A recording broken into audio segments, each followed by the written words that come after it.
قالت الأعراب آمنا قل لم تؤمنوا ولكن قولوا أسلمنا. وقال عليه الصلاة والسلام لا يؤمن أحدكم حتى يكون هواه تبعا لما جئت به. وقال عليه الصلاة والسلام من رأى منكم منكرا فليغيره بيده فإن لم يستطع فبلسانه فإن لم يستطع فبقلبه وذلك أضعف الإيمان أو كما قال عليه الصلاة والسلام. میرے محترم بزرگوں، دوستو، عزیزو، کسی چیز کا دعویٰ کرنا بہت آسان ہے اور حقیقت کا پیش کرنا ایک مشکل کام ہے. سمجھتے تھے اگر کوئی شخص پوری دنیا کو اپنی حکومت تصور کر لے تو ایک آدمی پر اس کا اختیار نہیں ہے، اور اگر کوئی شخص پوری دنیا کی زمین کو اپنے لیے زراعت تصور کر لے تو ایک دانہ اس کے ہاتھ میں نہیں ہے. اگر کوئی شخص پوری دنیا کی منڈیوں کو اپنے لیے تجارت تصور کر لے تو ایک پائی اس کے ہاتھ میں نہیں ہے. میں کیسے آپ حضرت کو سمجھاؤں؟ اس زمانے میں اور آپ اسی طرح ایمان کے دعوے کے ساتھ مطمئن ہو کر بیٹھے ہوئے.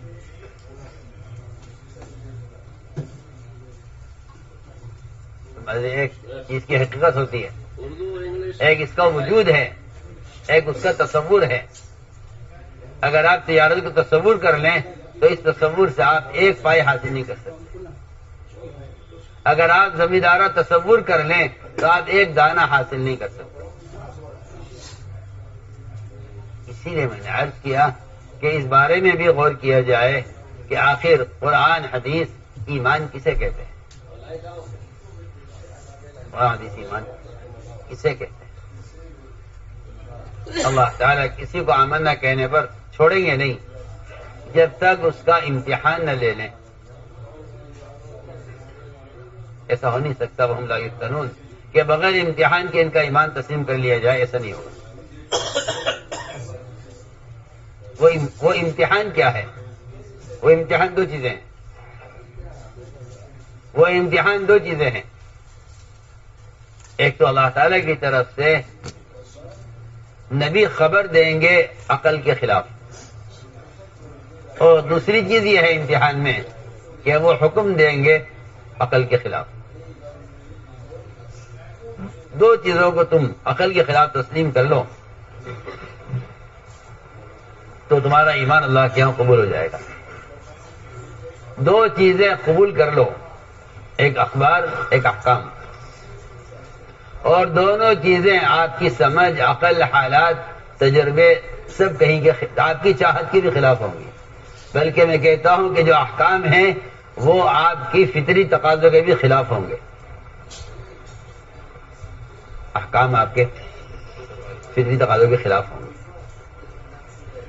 آپ غور کر لیجئے، جتنے بھی احکام ہیں انسان کے فطری تقاضوں کے خلاف ہیں. نیند کا تقاضا ہے نماز فرض ہے، مال کا تقاضا ہے زکوٰۃ فرض ہے، بھوک پیاس کا تقاضا ہے روزہ فرض ہے، شہوت کا تقاضا ہے زنا حرام ہے، اولاد کا تقاضا ہے اولاد کو ذبح کرنے کا حکم دیا ہے ابراہیم علیہ السلام. کوئی ایک لمحہ، کوئی خواہش، کوئی ضرورت ایسی نہیں ملے گی جس کے مقابلے میں حکم نہ آیا. مقابلے میں ہم نے یہ مزاج بنایا ہے کہ جو احکام آ رہے ہیں اللہ کی طرف سے ان احکام کو دنیا پر پیش کر کے دیکھ لو. اگر دنیا اس کو قبول کرے تو عمل کر لو، اور اگر دنیا اس کا انکار کرے تو چھوڑ دو. یہ میرا اور آپ کا ایمان ہے. یہ میرا اور آپ کا ایمان ہے جس سے میں اور آپ مطمئن ہو کر بیٹھے ہوئے ہیں. میرا اور آپ کا ایمان اللہ اکبر حکم کے تابع نہیں ہے، حالات کے تابع ہے. حکومت کیا کہتی ہے، قانون کیا کہتا ہے، ماحول کیا کہتا ہے، ہمارا کلچر کیا کہتا ہے، ہماری سوسائٹی کیا کہتی ہے، ہمارے پڑوسی کیا کہتے ہیں. قرآن نے صاف کہا ہے کہ جو اللہ تعالی کے حکم کے مقابلے میں مخلوق کی بات مانے، انہوں نے مخلوق کو اپنا رب بنایا ہوا ہے۔ آپ سوچیے تو صحیح، کتنی سخت بات ہے۔ ہمیں اور آپ کو ایک عادت ہو گئی ہے، ہمارا رب تو اللہ ہے، ہمارا رب تو اللہ ہے۔ بالکل نہیں، ربوبیت اللہ کے رب ہونے کا تقاضا اور مطلب یہ ہے کہ پھر آپ ان کے خلاف دوسروں کی بات نہیں مانیں گے، اس کو رب ماننا کہتے ہیں۔ اگر آپ اللہ کے مقابلے میں اللہ کے غیر کی بات مان رہے ہیں تو آپ نے اللہ کے غیر کو اپنا رب بنایا ہوا ہے۔ یہ میں قرآن کی آیت کا ترجمہ کر رہا ہوں، سیدھی بات۔ منافقین کا مزاج یہ تھا کہ دین پر چلو، مگر اتنے دین پر چلو جتنے دین سے دنیا والے راضی رہیں۔ میں آپ سے خدا کی قسم کھا کر کہتا ہوں، بالکل اسی کا نام نفاق ہے۔ اور یہ میں نے اور آپ نے پکڑا ہوا اس زمانے میں کہ اتنا دین اختیار کرو جس سے دنیا والے تمہارے مقابلے پر نہ آئے، دنیا تم سے ناراض نہ ہو، اتنا دین اختیار کرو۔ اگر حالات اور ماحول کے اعتبار سے ایک مسلمان کا لباس بھی بدلتا ہے تو یہ بہروپیہ ہے، اور بہروپیہ منافق کو کہتے ہیں۔ سمجھ رہے ہیں نہیں؟ یہ تو بیچارے زمانے کے کچے مولوی ہیں جو جھوٹی تعویلیں کر کے سنت کے مقابلے پر کھڑے ہو گئے ہیں۔ مجھے تو اس کا افسوس اور غم ہے بہت زیادہ۔ میں تو آپ سے اب دل کی بات کہہ رہا ہوں،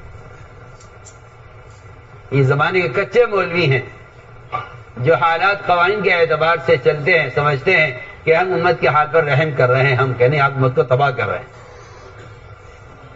آپ نے نفاق کا لبادہ پہنا ہوا ہے اور آپ اپنی زبان سے علم کو بگاڑتے ہیں، لیکن آپ کے جسم سے اگر سنت ظاہر نہیں ہو رہی ہیں تو آپ سمجھ لیجئے کہ یہ نفاق کا ایک حصہ ہے۔ اگر مسلمان کے حلیے سے سنت ظاہر نہیں ہوتی تو نفاق کا ایک حصہ ہے۔ کیوں؟ منافقین کون تھے؟ منافقین وہ تھے جو یہاں ایک حلیے میں ہوتے تھے، وہاں ایک حلیے میں ہوتے تھے۔ وہ یہ کہتے تھے کہ ایسا درمیانہ راستے اختیار کرو، ایسا درمیانہ راستے اختیار کرو کہ کفر یہ کہے کہ یہ ہمارے ساتھ ہیں اور مسلمان بھی یہ کہیں کہ یہ ہمارے ساتھ ہیں۔ یہ میں آپ سے بنیادی بات عرض کر رہا ہوں۔ جو قرآن نے صاف کہا ہے کہ جو اللہ کے رسول کے مقابلے میں ان کے غیر کی اطاعت کر رہے ہیں، انہوں نے اللہ کے غیر کو اپنا رب بنایا ہوا ہے۔ سیدھی بات۔ عدی بن حاتم صاحب نے فرمایا تھا، اے عدی، تم نے اللہ کے غیر کو رب بنایا ہوا تھا۔ عدی بن حاتم نے کہا ایسا تو کبھی نہیں ہوا کہ ہم نے آپ پر ایمان لانے سے پہلے اللہ کے غیر کو رب مانا ہو۔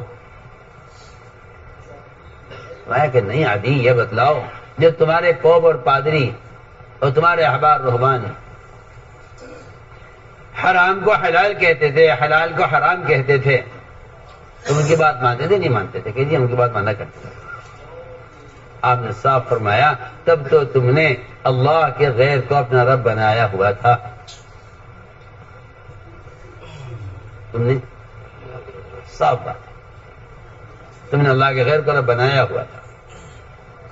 اتخذوا احبارهم ورهبانهم اربابا من دون اللہ۔ اس کے لیے نہیں تھا کہ یہ بتوں کو سجدہ کرتے تھے، نہیں، بت پرستی نہیں۔ مسلمان اس زمانے میں صرف بت پرستی کو کہتا ہے کہ اللہ کے غیر انہوں نے اپنا رب بنایا ہے، ایسا نہیں ہے۔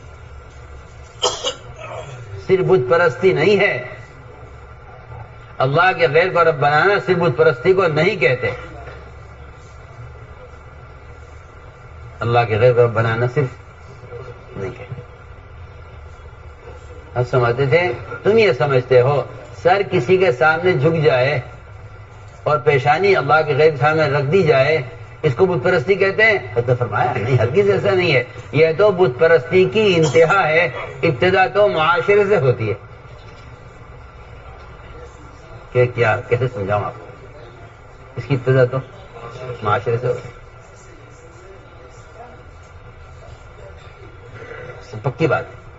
سب سے پہلے غیروں کے طریقے کی طرف مسلمان کا معاشرہ جھکے گا.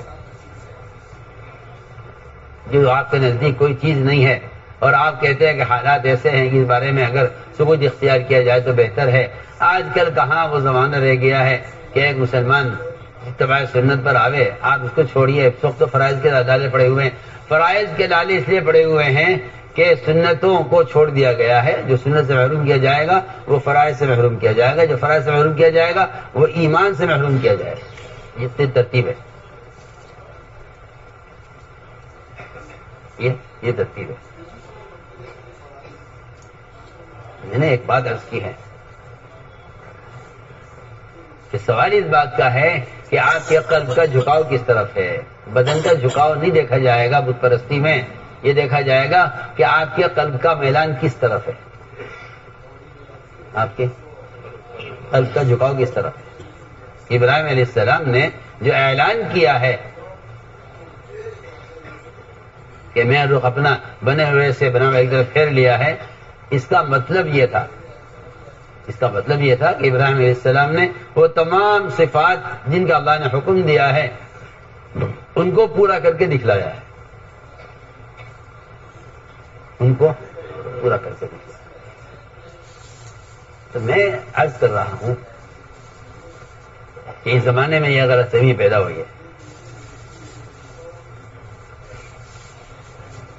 کہ ایمان میرا آپ کے ذہن میں ایک تصور بن کر رہ گیا.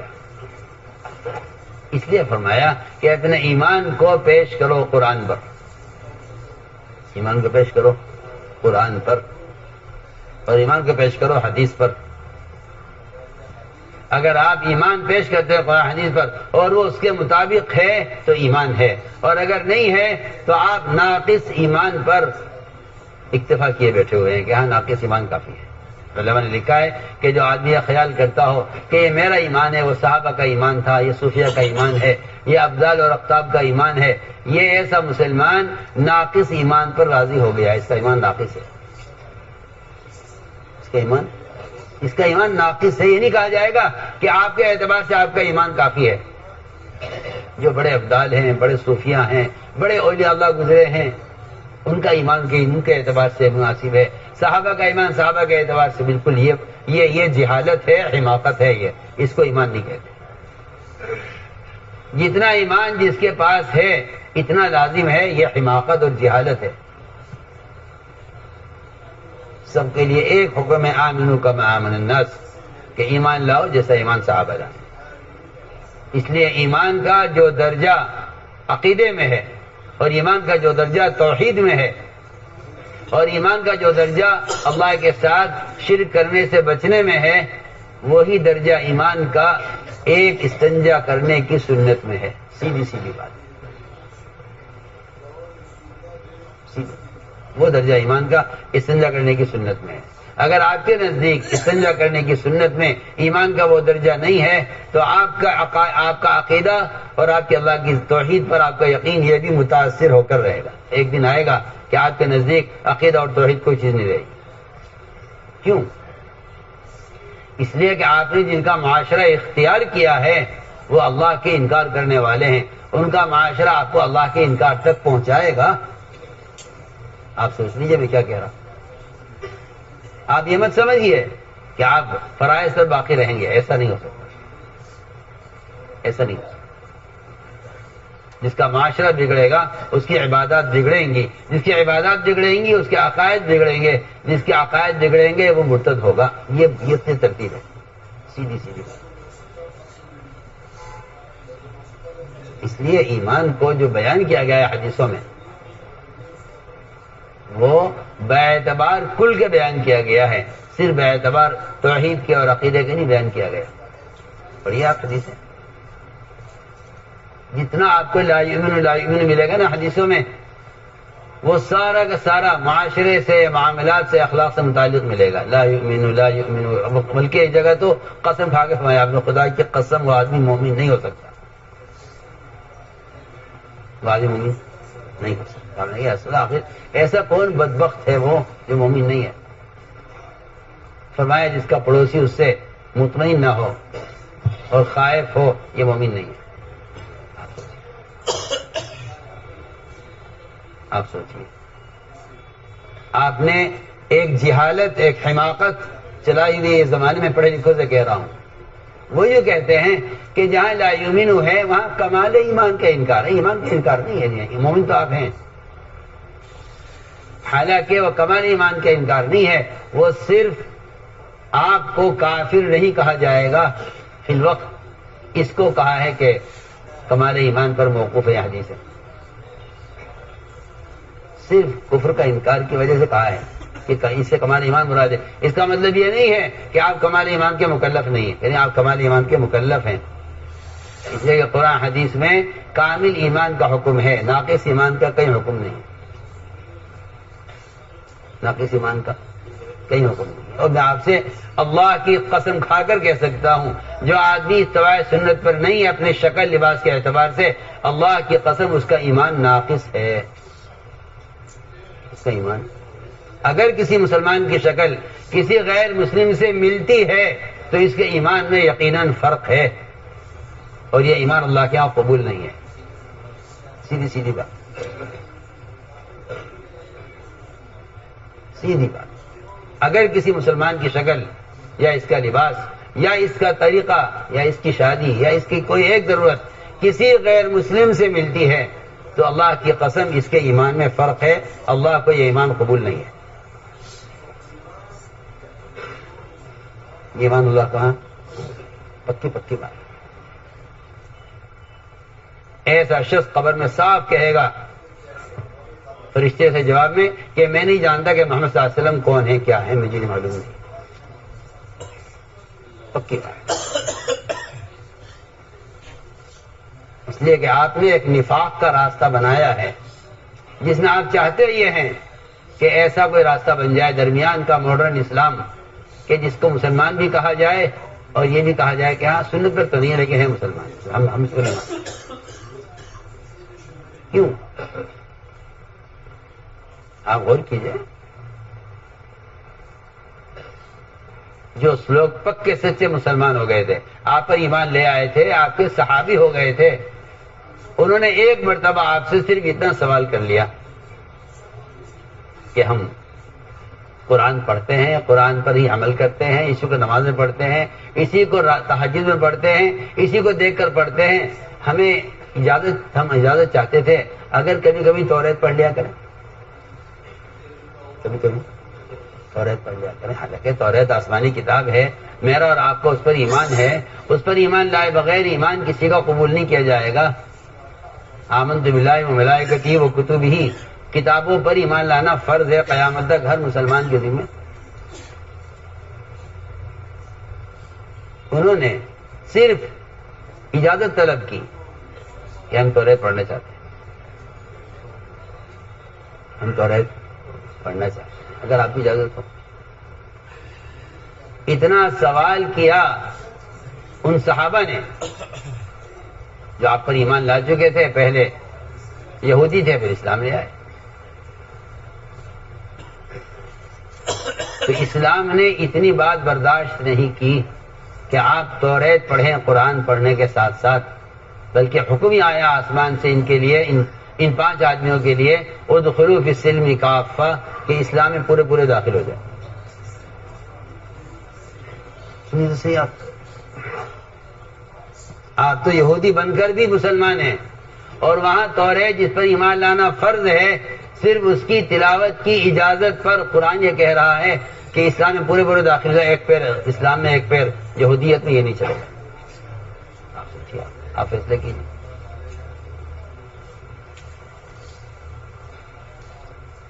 اسلام کیا کہہ رہا؟ ادخلوا، یہ آیت نازل اسی وقت ہوئی، ادخلوا فی السلم کافہ.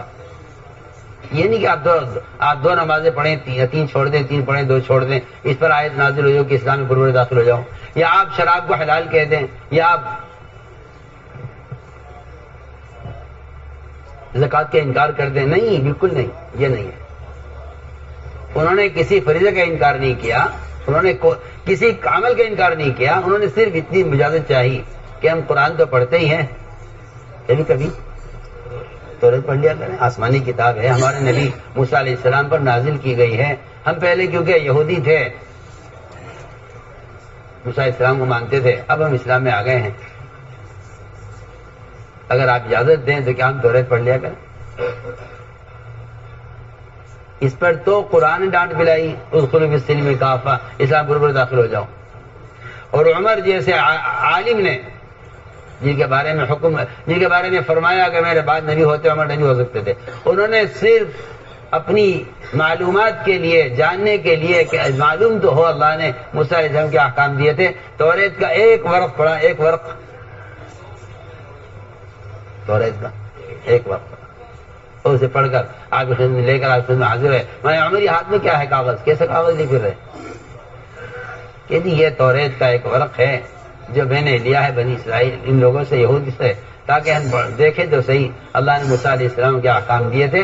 آپ کو اتنا غصہ آیا، اتنا غصہ آیا، حضرت عمر سے کچھ نہیں کہا، آپ سیدھے مسجد میں گئے اور منبر پر بیٹھے آپ، اور آپ کو غصہ اتنا تھا کہ انصار میں اعلان ہو گیا کہ تلواریں لے چلو، اللہ کے نبی کا کسی نے زیادہ ستایا ہے، جس کو اشارہ کریں گے اس کو ہم قتل کر دیں گے۔ آج پوری مسجد بھر گئی صحابہ سے، ہر ایک کے ہاتھ میں تلوار تھی، سارا غصہ عمر پر تھا کہ توریت کیوں پڑھی؟ آپ سوچیے، آپ سارے دین کو بدل کر ایک نیا دین پیش کریں امت پر، قانون کے لحاظ سے اور معاشرے کے لحاظ سے اور مسلمانوں کی ضرورت کے لحاظ سے، اور آپ کہیں نہیں جی ٹھیک ہے، اب آج کل کے زمانے میں تو اس کے علاوہ کچھ ہو نہیں سکتا۔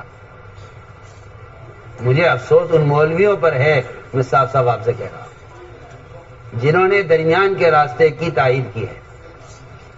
یہ نفاق ہے، ایمان نہیں، یہ نفاق ہے، ایمان نہیں۔ مجھے بڑا افسوس ہے اس پر، بڑا افسوس۔ احیاء سنت کو اپنے ذمہ فرض نہ سمجھنا اسلام سے محرومی کا سبب ہے۔ سنت کے احیاء کو اپنے ذمہ کیا نہ سمجھنا؟ احیاء سنت کو اپنے ذمہ فرض نہ سمجھنا اللہ کی قسم اسلام سے محرومی کا سبب ہے۔ یا تو تم احیاء سنت پر آؤ، اور اگر تمہارا مقصد احیاء سنت نہیں ہے تو پھر تم ایک وقت آئے گا کہ تم اسلام کے فرائض کے انکار پر آؤ گے، سیدھی سیدھی بات۔ اللہ کو ناقص دین اللہ کے یہاں قبول نہیں ہے۔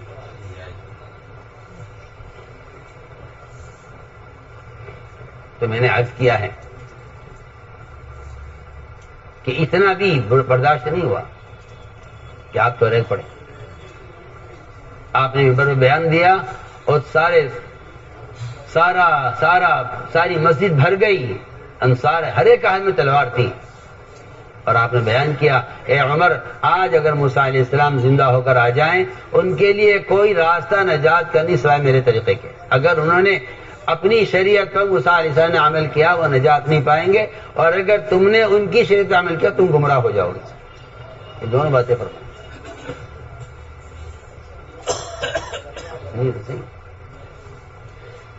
آپ تو کفار کے طریقوں کے عادی اور اس کے داعی بن کر چل رہے ہیں، اور وہاں عمر پر غصہ آپ کا اس پر ہے کہ اگر تم نے توریت پڑھی ہے تو پھر تم سمجھ لو، اور ان کے طریقے پر عمل کیا تم گمراہ، اور اگر موسیٰ علیہ السلام آج آ جائیں زندہ ہو کر اور اپنے طریقے پر چلیں تو وہ نجات نہیں پائیں گے۔ ان کے لیے لازم ہوگا کہ وہ میرے طریقے کے تابع ہوں۔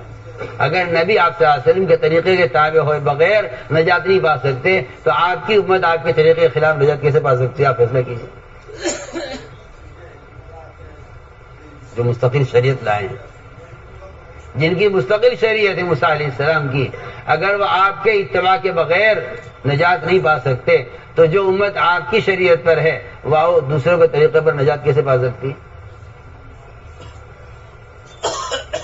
آپ کو شیطان نے پٹی پڑھائی ہے کہ 5 نمازیں فرض ہیں اور زکوٰۃ اور حج اور روزہ ہے، بس یہ اسلام ہے، جس کے پاس یہ ہے وہ مسلمان ہے۔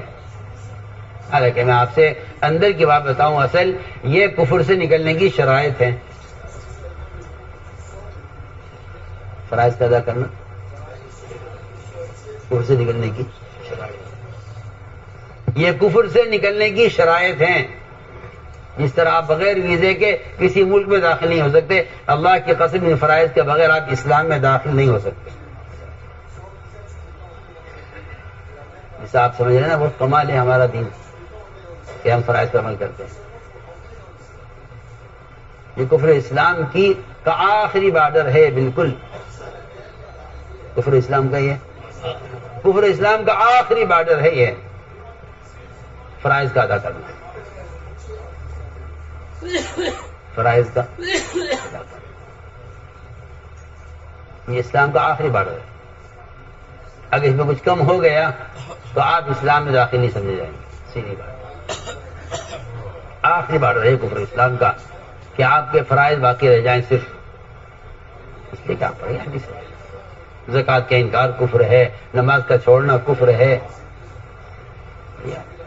حج جو نہ کرے اس کو اختیار ہے، چاہے یہودی بن کے مرے، نصرانی بن کر مرے، مجوسی بن کر مرے، اسے اختیار ہے. فرائض، آپ فرائض کے ادا کرنے کو اسلام سمجھ کے مطمئن ہے. یہ بالکل آخری حد ہے اسلام کی. اگر آپ کے پاس فرائض نہیں ہے تو آپ اسلام کے دائرے میں داخل نہیں ہے، اور اگر آپ فرائض چھوڑ دیں تو اسلام کے دائرے سے نکل جائیں گے.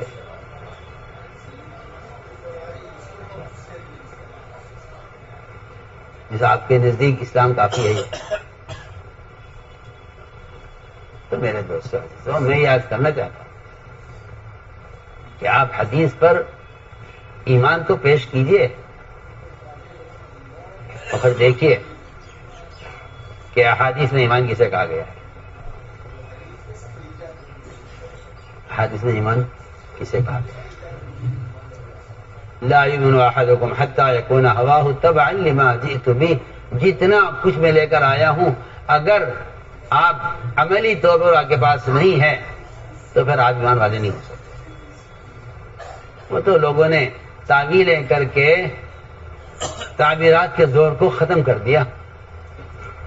اب مسلمان عبرت نہیں لیتے ان حدیث سے، کیونکہ وہ اس بات سے مطمئن ہے کہ بھئی یہ ایمان تو اونچے درجے کا ایمان ہے، میں اس کے قابل نہیں ہوں.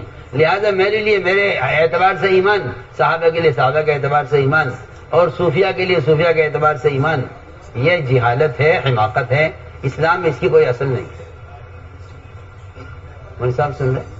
اسلام میں اس کی کوئی اصل نہیں ہے کہ آپ یہ کہیں کہ بھئی ایمان حالات کے زمانے کے اعتبار سے ہوگا. نہیں، نفاق کا جو خطرہ ابو بکر کو ہے وہی خطرہ حنظلہ کو ہے. آپ دیکھیں حنظلہ کا مقام دیکھیے اور اس کا مقام دیکھیے. یہ بات نہیں ہے کہ ابو بکر کا ایمان تو ایسا ایمان ہے کہ ان کو تو نفاق محسوس ہوگا. حنظلہ کا ایمان، حنظلہ کا ابو بکر کے ایمان میں فرق ہے، اس لیے حنظلہ کو وہ فکر نہیں ہے نفاقی جو ابو بکر کو ہے. غلط خیال ہے آپ کا. دونوں کا ایک فکر تھا کہ نافق حنظلہ ادھر نافق ابو بکر، دونوں آخر میں حاضر ہوئے کہ جی ہم تو منافق ہو گئے ہیں. اس روایت سے معلوم ہوتا ہے کہ صحابہ میں بھی ایمان کے درجے الگ الگ نہیں تھے، بلکہ جو نفاق کا خوف ابو بکر کو ہے وہ حنظلہ کو ہے. سمجھائے ہماری بات؟ ان نافق حنظلہ یعنی وہ تو نہیں ہے. ہاں نافق ابو بکر ٹھیک ہے، کیونکہ ابو بکر کا ایمان اس قابل ہے کہ ان کو نفاق کا خوف ہو. یعنی جو خوف نفاق کا ابو بکر کو ہے وہ خوف نفاق کا حنظلہ کو ہے. نافق حنظلہ. اس لیے ہم عرض کر رہے کھل کر صاف کہ اس بات پر غور کیا جائے، ورنہ مسلمان سنتوں سے ننگا ہو گیا ہے یہ سوچ کر کہ اس کا ایمان سے کیا تعلق ہے. منافقین کیونکہ ایمان نہیں رکھتے تھے، میں بہت اہم بات کہہ رہا ہوں، منافقین کیونکہ ایمان نہیں رکھتے تھے اس لیے منافقین یہ کہتے تھے کہ چھوٹی چھوٹی چیزوں میں کیوں رج رہے آپ، استنجا ایسے کرو اور دائیں ہاتھ سے کھانا کھاؤ، یہ چھوٹی چھوٹی چیزوں میں کیوں رج رہے آپ. ہاں جو آج کا مسلمان کر رہا، میں اللہ کی قسم کھا کر کہتا ہوں، جو آج کے پڑھے لکھے لوگ کر رہے ہیں اس کام کو زمانے منافقین کیا کرتے تھے. میں آپ سے بالکل قسم کھا کر دل سے بات کر رہا ہوں. مجھے بڑا افسوس ہے اس کا. ایک سال میں مجھے خط لکھا، میں حیران ہو گیا. میں نے کہا جی آپ پینٹ شرٹ میں نماز کو، میں نے کہا تجھے شرم نہیں آئی؟ تو مولوی ہو کر تجھے اس بات پہ اشکال ہے؟ تجھے شرم نہیں آئی اس بات کو لکھتے ہوئے؟ تم اگر اپنے لباس میں یہودیوں کے نظام میں نہیں جا سکتے تو اللہ کے گھر میں ان کے لباس میں کیسے آ سکتے ہو؟ تم خود فیصلہ کرو. آئے بڑے فتویٰ پوچھنے والے. وہ تو جب دل میں یہودیت سما جاتی ہے اور یہود و نصارہ کے طریقے دلوں میں پیوست ہو جاتے ہیں پھر ایسے لوگوں کو یہ باتیں کھلتی ہیں. کیونکہ جس چیز سے انسان کو محبت ہوگی اس کے خلاف سننا پسند نہیں کرے گا، چاہے وہ شرک ہو یا کفر ہو، یہودیت ہو، بدعت ہو، جو بھی کچھ ہو. اگر محسوس فرماتے تھے جو آدمی بدعت سے محبت کرے گا وہ سنت کے مقابلے میں لڑے گا، وہ کیونکہ اس کو بدعت سے محبت ہے. اب لائیے آپ سنت ہے کیا بات ہے. مولانا الیاس صاحب والے کا یہ مقصد تھا کہ میں اس کام سے ایک ایسی قوم تیار کرنا چاہتا ہوں جن کو دیکھ کر لوگ کہیں کہ ہاں یہ سنت ہے، یہ اسلام ہے. یہ تھوڑی کہ آپ 5 وقت کی نماز ادا کر کے سمجھے کہ یہ اسلام ہے. صحیح بات. ہمارے کام کا مقصد احیاء سنت تھا.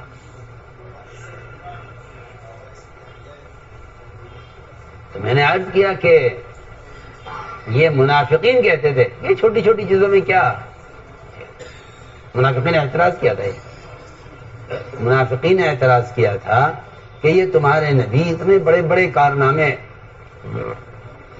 کفار سے مقابلہ ہو رہا ہے، کفر اسلام کی جنگ ہو رہی ہے، یہ ان بڑے بڑے کارناموں کو دیکھے نا، یہ کیا چھوٹی چھوٹی چیزیں لے کے بیٹھے ہیں کہ سنجے اس طرح کرو اور کھانا دائیں ہاتھ سے کھاؤ. یہ کیا؟ علماء نے لکھا ہے کہ طہارت میں سنت کو ہلکا سمجھنے کی جو وجہ تھی منافقین کی وہ نماز کو ہلکا سمجھنا تھا.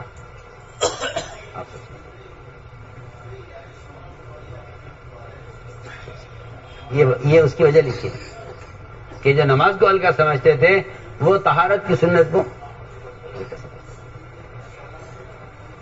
اس لیے تھا کہ جن کے نزدیک طہارت کی اہمیت نہیں ہے ان کے نزدیک عبادت کی بھی اہمیت نہیں، کیونکہ عبادت کو کچھ نہیں سمجھتے وہ، اس لیے طہارت کو کچھ نہیں سمجھتے. سنیے دیکھیے آپ کی جو معمولی بات ہے. اس لیے ہم نے عرض کیا ہے کہ کسی ایک سنت کو ہلکا سمجھنا یہ نفاق کا حصہ تھا کسی زمانے میں. سنت کو سمجھنا یہ نفاق تھا کسی زمانے میں. اور آج مجھے اللہ معاف فرمائے میں دیکھتا ہوں ان کے پاس علم ہے، ان کی طرف علم عالم ہونے کی نسبت ہے ان کی طرف، مگر یہ یہود و نصارہ کے طریقے ان کے دلوں میں ایسے سما چکے ہیں کہ انہیں نظر آتا ہے کہ بھئی دیکھو تھوڑی سی سہولت کرو اسلام میں. جی اسلام میں تنگی نہیں ہے، اسلام میں تنگی نہیں ہے. نہیں، اسلام اتنا مستغنی مذہب ہے کہ اگر آپ عادات بھی غیروں کے طریقے پر ہیں تو اسلام کو آپ کی ضرورت نہیں ہے. اسلام کو آپ کی ضرورت نہیں. میں نے تو آپ کو بہت اچھی مثال دے دی ہے. اللہ کرے یاد رہ جائے کہ اگر توریت بھی آپ پڑھنا چاہتے ہیں تو آپ اسلام میں پورے داخل نہیں ہوئے. آسمانی کتاب ہے توریت، اور اللہ تعالیٰ منع کر رہا ہے کہ نہیں ہمیں آپ کے اسلام، یہ اسلام ہمیں نہیں چاہیے کہ ایک پیر ادھر ہے ایک پیر ادھر. بجائیے 2 کشتی کے سوار کا انجام کیا ہوگا آپ بتائیے تو صحیح. 2 کشتی چلائیے آپ سمندر میں، دونوں کسی نے ایک پیر رکھ لیجیے، آپ دیکھیے آپ کا انجام کیا ہوگا. صحیح بات. منافقین کا بالکل معاملہ یہ تھا کہ وہ 2 کشتیوں کے سوار تھے، اس لیے تباہی، وہ ان کا انجام تباہی تھا. وہ 2 کشتی کے سوار تھے، وہ 2 کشتی کے سوار تھے، وہ 2 کشتی کے سوار تھے، اس لیے ہمیشہ ان کا انجام خراب ہوا ہے. کیونکہ وہ یہ کہتے تھے کہ ایک درمیانہ راستہ نکالو. آج بھی مسلمان اس درمیانے راستے کو چاہتا ہے اور اس کا داعی بنا ہوا ہے، اور اس کا داعی بنا ہوا. آج بھی یہ بات ہے کہ مسلمان درمیانہ راستہ چاہتا ہے، اور اس کا خیال یہ ہے کہ یہ بھائی سنتیں اور یہ حلیہ اور یہ بھائی یہ تو بزرگوں کی علامت ہے اور میں تو بزرگ نہیں ہوں. کہ نہیں، یہ مسلمان کی علامت ہے. یہ تو آپ مسلمان ہی، آپ غیر مسلم ہیں، اس کے علاوہ کوئی تیسرا مذہب تو کوئی ہے نہیں. سیدھی بات ہے.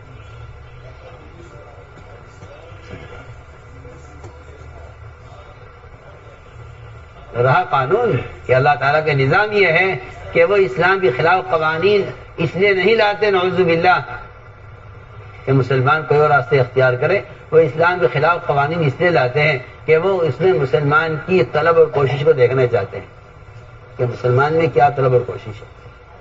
اس لیے میں صاف طور پر آپ سے کہتا ہوں کہ جو آدمی کسی قانون کی وجہ سے کسی سنت پر عمل کرنے پر مجبور ہے اور وہ دل سے غمگین ہے اور وہ اس کے لیے کوشش بھی کرتا ہے، تب تو اللہ کے ہاں مجرم نہیں ہو سکتا، اور اگر اس لیے کوشش نہیں کرتا تو اللہ کے ہاں مجرم ہے، اللہ کے ہاں مجرم ہے، یہ اللہ کے ہاں مجرم ہے۔ اگر کوئی قانون کسی ایک سنت کے خلاف آتا ہے، اگر کوئی ایک قانون کسی ایک سنت کے خلاف قانون آتا ہے اور مسلمان اس کے لیے کوشش نہیں کرتا تو یہ مسلمان اللہ کے یہاں مجرم ہوگا۔ سوال اس کا ہوگا کہ آپ نے کیا کوشش کی اس کے لیے، ہم اس کے لیے کیا کوشش کی؟ آپ نے کوشش کی ہے اور کر رہے ہیں مسلسل، تب تو آپ اللہ کے یہاں مجرم نہیں ہیں، اور آپ نے اس کے لیے کوشش نہیں کی اور یہ کہا قانون یہ ہے اس لیے ہم کچھ نہیں کر سکتے، تو اللہ تعالیٰ کے یہاں آپ مجرم ہیں۔ آپ سوچئے کہ آدمی سنت پر عمل نہ کر کے کسی مجبوری کی وجہ سے کب بچ سکتا ہے، اللہ کے یہاں بری کب ہو سکتا ہے؟ شیخ الحدیث حضرت مولانا زکریا صاحب، اللہ اکبر، عجیب بات فرمائی، درس بخاری سے میں بیان فرمایا، عجیب بات فرمائی، انہوں نے کہا کہ اللہ تعالیٰ کے یہاں خلاف سنت عمل کرنے والا اللہ کے یہاں وہ شخص بری ہو سکتا ہے کہ اگر کسی ایک سنت پر عمل کرنے سے جسم کے اندر نقصان کا اندیشہ ہے، ڈاکٹر نے منع کر دیا ہے کہ آپ ایسا نہ کرنا۔ میں اس کی مثال پہلے عرض کرتا ہوں تاکہ آسان ہو جائے، بہت آسان مثال، گدھے کی سواری یا کار کی سواری، گدھے کی سواری ہے یا کار کی سواری۔ پہلے تو کی بات سن لیجیے اور سمجھ لیں کہ اگر گدھے کی سواری پر ذلت اور کار کی سواری میں عزت محسوس کرتا ہے تو اس کے ایمان میں فرق ہے۔ کار کی سواری سنت نہیں ہے، گدھے کی سواری سنت ہے، اس کے ایمان میں۔ لیکن اگر گرمی یا دوسری وجوہات کی وجہ سے اسے گدھے کی سواری پر کسی جسمانی نقصان کا خطرہ ہے، سننا دھیان سے، اور اس نقصان سے بچنے کے لیے یہ کار کی سواری اختیار کرتا ہے، تو شیخ فرماتے ہیں کہ کار کی سواری اختیار کرنے والے کی کیفیت ایسی ہونی چاہیے، سننا دھیان سے، کار کی سواری اختیار کرنے والی کیفیت ایسی ہونی چاہیے کہ اگر کسی شوگر کے مریض کو ڈاکٹر یہ کہہ دیں کہ اگر آپ نے ایک دانہ بھی شکر کا کھایا تو آپ ہلاک ہو جائیں گے، وہ پھیکا کھانا کھاتے ہوئے یا پھیکی چائے پیتے ہوئے اس کو ہر گھونٹ پر شکر کا خیال آتا ہے، جو کیفیت اس شوگر کے مریض کی ہے پھیکا کھاتے ہوئے شکر کو یاد کرنے کی، اگر اس آدمی کی کیفیت یہ ہے کہ وہ ہر قدم پر سنت کو یاد کر رہا ہے، کاش میں اس پر عمل کرتا، فرماتے ہیں شیخ پھر تو ہو سکتا ہے کہ یہ اللہ کے یہاں مجرم ہونے سے بچ جائے۔ تو میری بات سمجھ آئی؟ پھر تو ہو سکتا ہے کہ اللہ کے یہاں،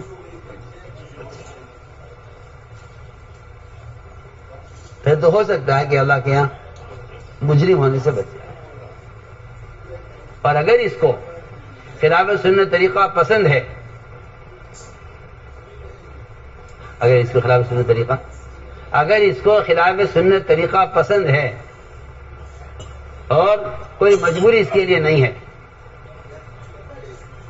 تو بس سیدھی بات یہ ہے کہ آپ نے فرمایا، صاف فرما دیا حدیث میں، من رغب عن سنتی فلیس منی، جو میری سنت سے نہ اعراض کرے وہ میری امت میں سے نہیں ہے۔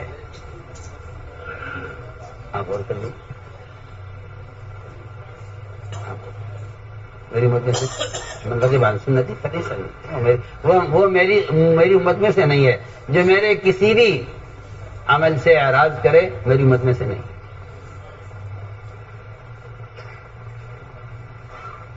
خود غور کیوں؟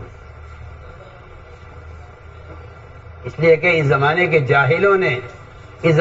جاہلوں نے مسلمانوں کو یہ پڑھایا ہے کہ جو درجہ فرائض کا ہے وہ سنت کا درجہ نہیں ہے.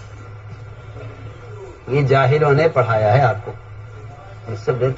میں تو بالکل کھل کر جاہل کہتا ہوں ایسے شخص کو جس کے نزدیک فرائض اور سنتوں میں فرق ہو، وہ جاہل ہے. وہ جاہل ہے. جو درجہ ایمان کا عقائد میں ہے، اگر وہ درجہ ایمان کا سنتوں میں نہیں ہے تو اس کا ایمان آدھا ہے، اس کا ایمان ناقص ہے. تو جاہل ہے وہ شخص اس کے نزدیک فرائض میں سنتوں میں فرق ہے. یہودی کا نام نہیں کہ آپ یہودی بن جائیں، نصرانی کا نام نہیں کہ آپ نصرانی ہو جائیں. جس طرح عقائد سے لے کر سنتوں کے اتباع تک ایمان ہے، اسی طرح یہودیت اور نصرانیت جی ہاں کہ ان کے عقیدے سے لے کے ان کے طریقے تک پوری یہودیت ہے. میں ہم کچھ کہہ رہا ہوں، ان کے عقیدے سے لے کے ان کے طریقے تک پوری یہودیت ہے. اسی طرح اسلام میں عقائد سے لے کر سنت کے اتباع تک پورا کا پورا اسلام ہے، پورا کا پورا ایمان ہے. میں یہ کہنا چاہتا ہوں. آپ یہ مت خیال کیجئے کہ فرائض تو اسلام کے ہوں، معاشرہ یہود کا ہو تو اس کو یہودی کہا جائے گا، اس کو مسلمان نہیں کہا جائے گا. میں سیدھی بات کرتا ہوں. اگر آپ اسلام کے فرائض پر ہیں لیکن آپ کا معاشرہ، آپ کا لباس یہودیوں کا ہے تو آپ کو یہودی کہا جائے گا، آپ کو مسلمان نہیں کہا جائے گا. سیدھی بات. آپ کو یہودی کہا جائے گا. اس لیے کہ آپ کے اسلام کا جو تعارف ہوگا نہ وہ آپ کی نماز سے ہوگا، نہ آپ کی زکوٰۃ سے ہوگا، نہ آپ کے روزے سے ہوگا، نہ آپ کے حج سے ہوگا. یہ آپ سوچ لیجیے. آپ کے یہودی ہونے کا جو فیصلہ ہوگا وہ آپ کے حلیے سے ہوگا،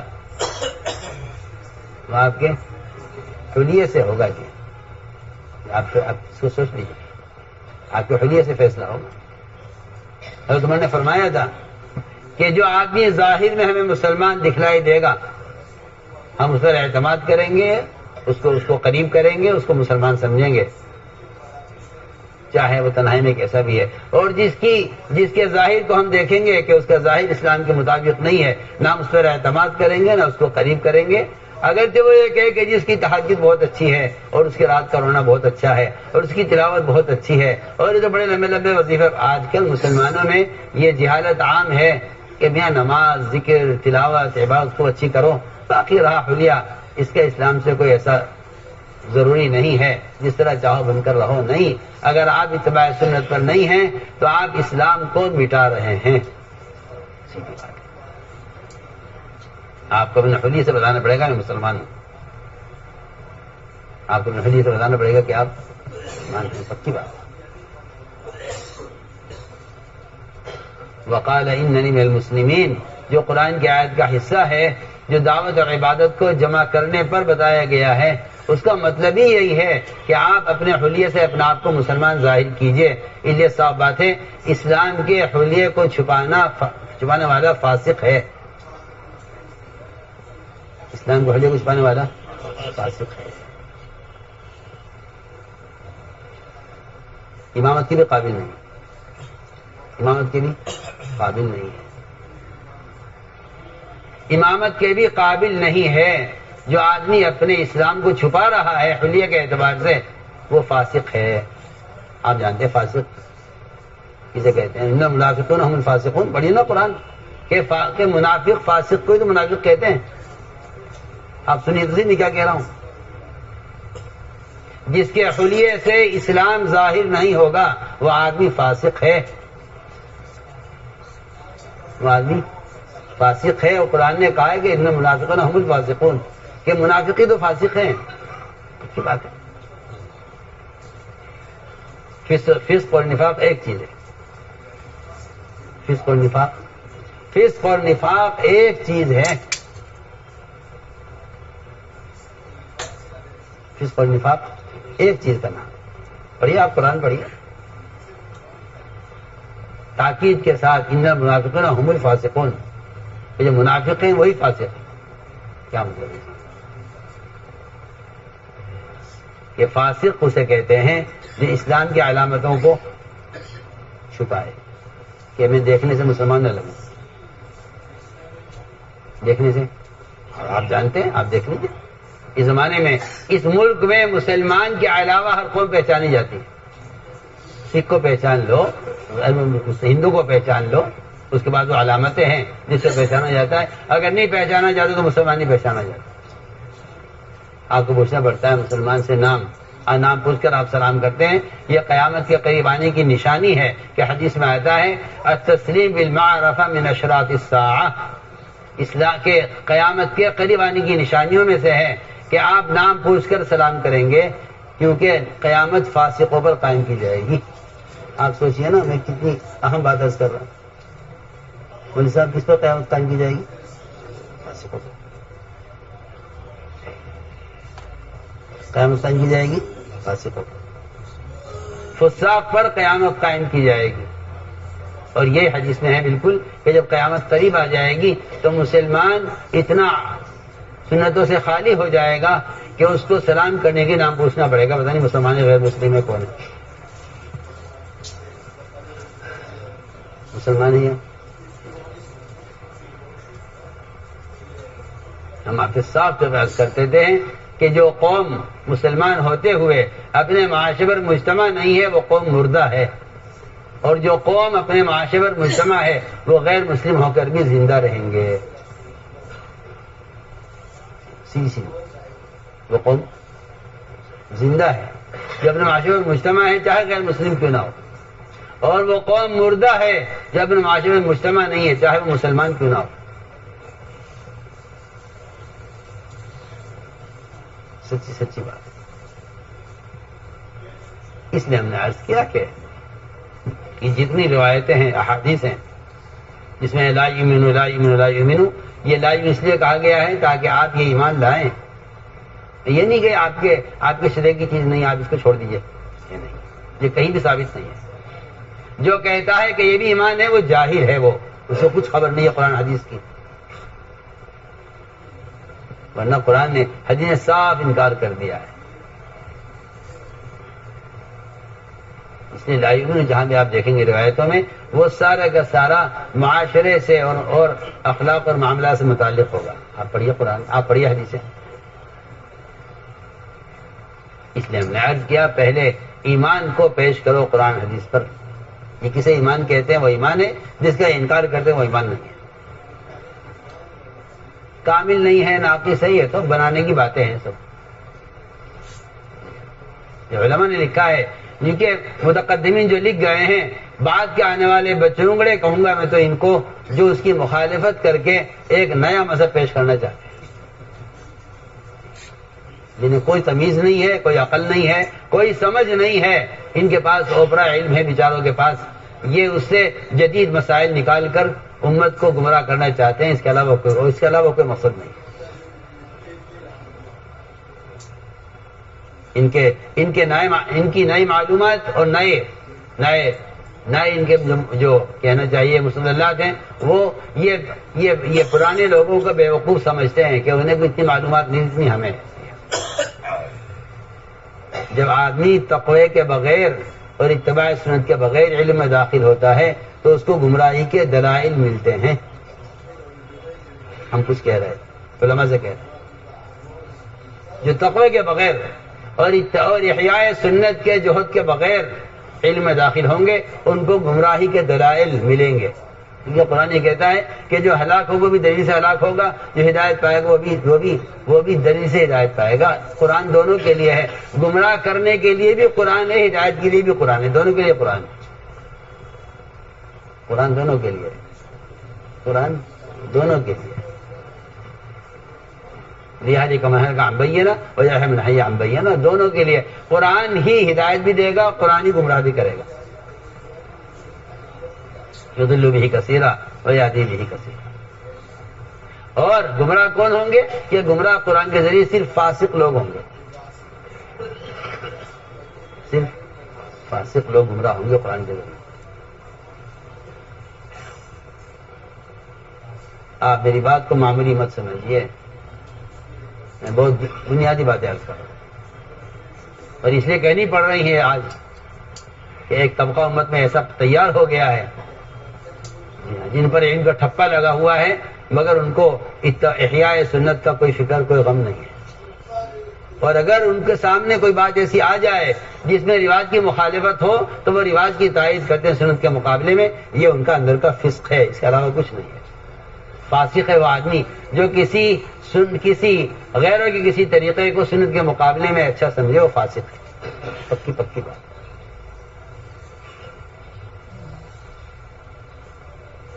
اس لیے کہ دین کا کمال دین ہے، ناقص دین کوئی چیز نہیں ہے. ناقص دین کوئی چیز نہیں، ناقص دین کوئی چیز نہیں. اس لیے دین اپنے کمال کے ساتھ ہے. تو میں نے عرض کیا کہ آپ احادیث پر غور کیجیے. حضور اکرم صلی اللہ علیہ وسلم کہیں صحابہ سے پوچھ رہے آپ بتاؤ ایمان کیا ہے. کہیں صحابہ آپ سے پوچھ رہے جی ایمان کیا ہے. اور یہ روایتیں کہیں صحابہ آپ سے پوچھ رہے ایمان کیا ہے. وہ تو طلب علم کے لیے پوچھ رہے ہیں جی بتا چلے ایمان کیا ہے. اور کہیں آپ صحابہ سے پوچھ رہے ایمان کیا ہے. آپ پوچھ رہے بطور امتحان کے، وہ آپ سے سوال کر رہے بطور تعلیم کے. تو صحابی نے سوال کیا ایمان کسے کہتے ہیں؟ آپ نے فرمایا یہ تجھے نیکی خوش کرے، گناہ غمگین کرے، جان لے کہ تم مومن ہو. اذا سرت کا حسنتک وساءت کا سیئتک فانت مؤمن. جب تجھے نیکی خوش کرے، گناہ غمگین کرے، جان. اور گناہ کیا ہے؟ سنو سے گناہ کیا ہے؟ کیونکہ گناہ ہر اس چیز کو کہتے ہیں جو تیرے دل میں کھٹکے، جو تیرے دل میں کھٹکے ہوئے. کیا کھٹکے گا؟ اس ساتھ آپ سے کہتا ہوں کہ اگر آپ سنتوں کے پابند ہیں تو آپ کو خلاف سنت طریقے کھٹکیں گے. یہ طریقہ سنت نہیں. جو طریقہ سنت ہے وہ محمد صلی اللہ علیہ وسلم کا طریقہ ہے. جو چیز خلاف سنت ہوگی وہ یقیناً یہود و نصارہ کا طریقہ ہوگا، اس کے علاوہ اور کوئی چیز نہیں ہے. صرف سنت ہے جو فیصلہ کرے گی مسلمان غیر مسلم کے درمیان. میں صاف صاف آپ سے کہہ رہا ہوں، صرف سنت. جو متبع سنت ہے وہ اسلام، پورے اسلام پر قائم ہے. جو متبع سنت نہیں ہے وہ دو کشتیوں کا سوال ہے، وہ دو کشتی کا سوال ہے.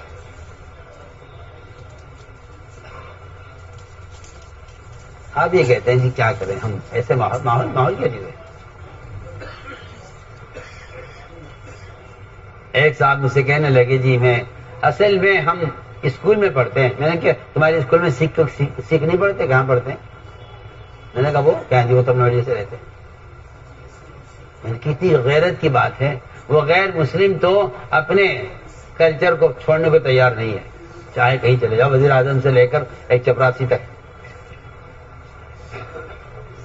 ان کے غیروں کو تو اپنے کلچر میں کوئی شرم نہیں ہے. تمہارے ماحول میں اور تم ان کے ماحول میں زیادہ شرم آتی ہے. تم سوچو تو صحیح کہ کفر تم سے زیادہ مضبوط ہے. کفر تم سے زیادہ مضبوط.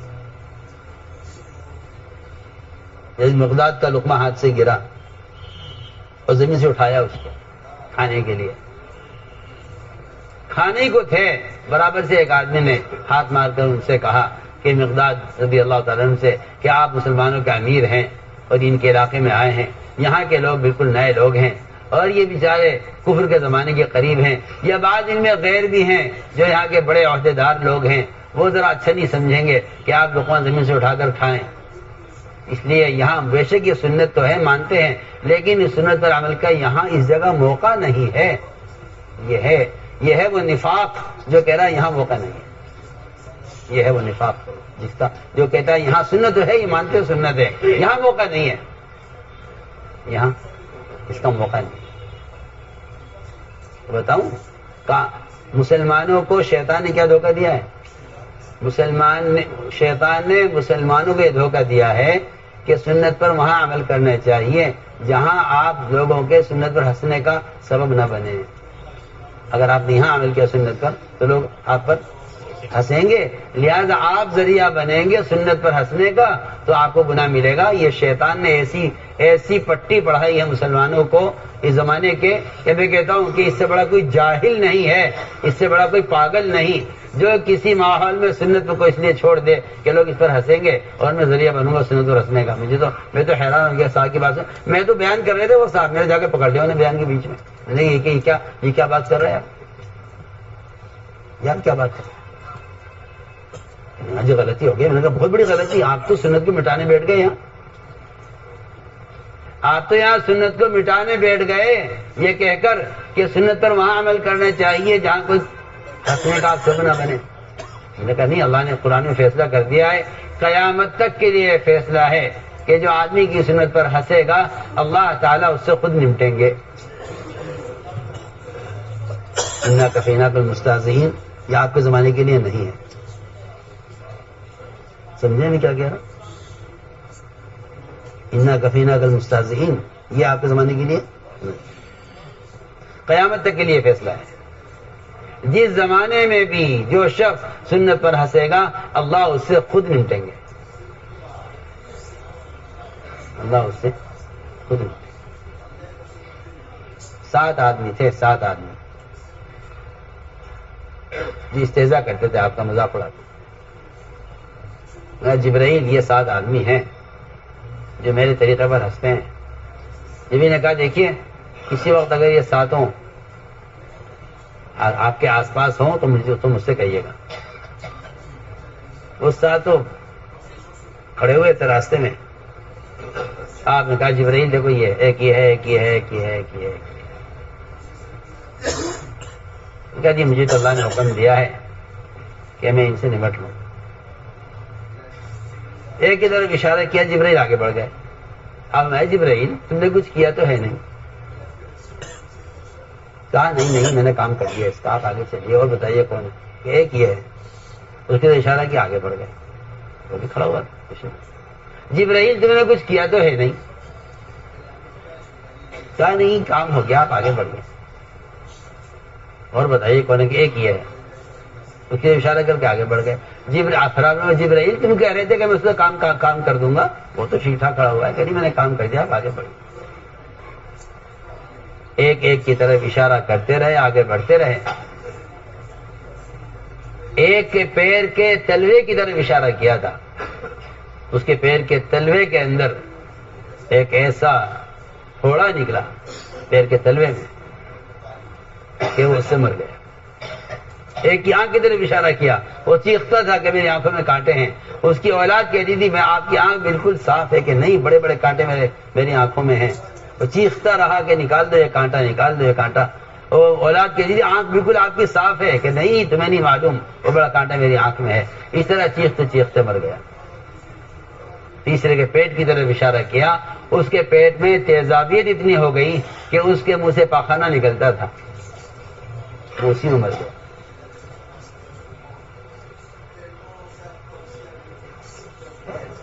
تو بات یہ ہے،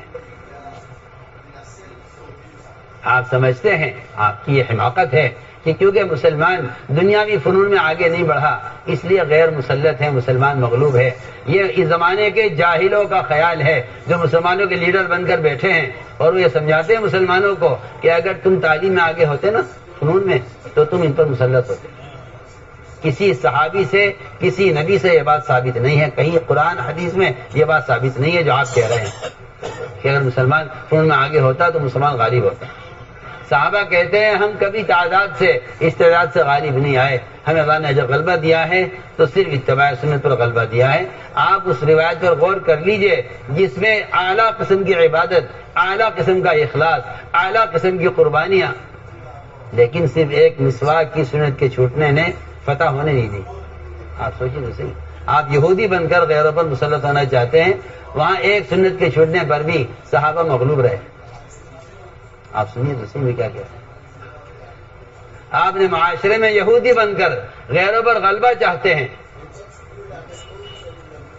آپ معاشرے میں یہودی بن کر غیروں پر غلبہ چاہتے ہیں, وہاں صحابہ اعلیٰ قسم کا عمل, لیکن صرف ایک مسواک کی سنت کے چھوٹنے کی وجہ سے دشمن پر غلبہ حاصل نہیں ہوا.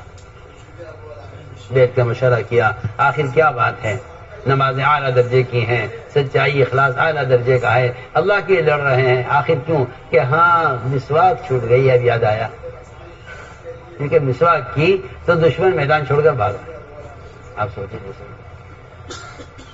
اگر محمد صلی اللہ علیہ وسلم کی مسواک میں اتنا رعب ہے جس پر وضو موقوف نہیں ہے, اگر آپ بغیر مسواک کے وضو کریں تو نماز ہو جائے گی, نماز ہو جائے گی.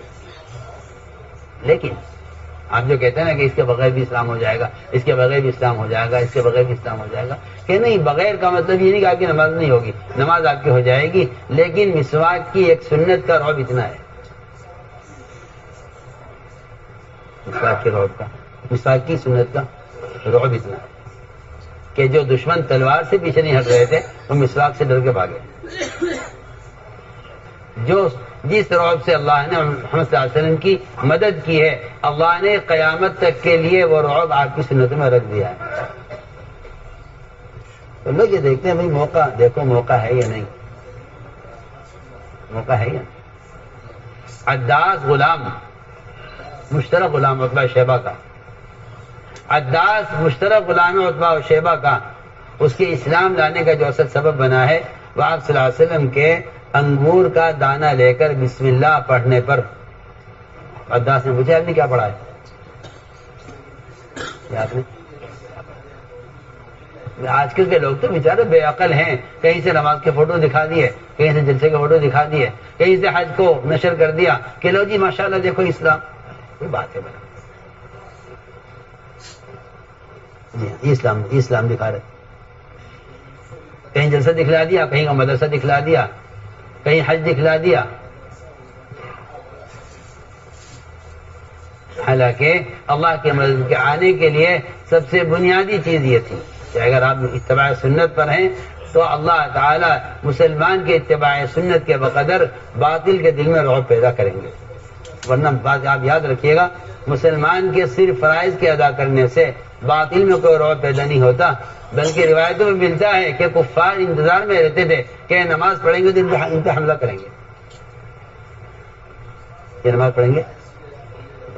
اللہ نے نماز کو پھر سادہ خوف کیا, دو حصوں میں تقسیم کیا کہ بھائی اگر دشمن کا خطرہ ہے تو تمہیں نماز کی دو جماعتیں کر دو. صلاۃ خوف دی گئی ہے, کیا دی گئی؟ صلاۃ خوف دی.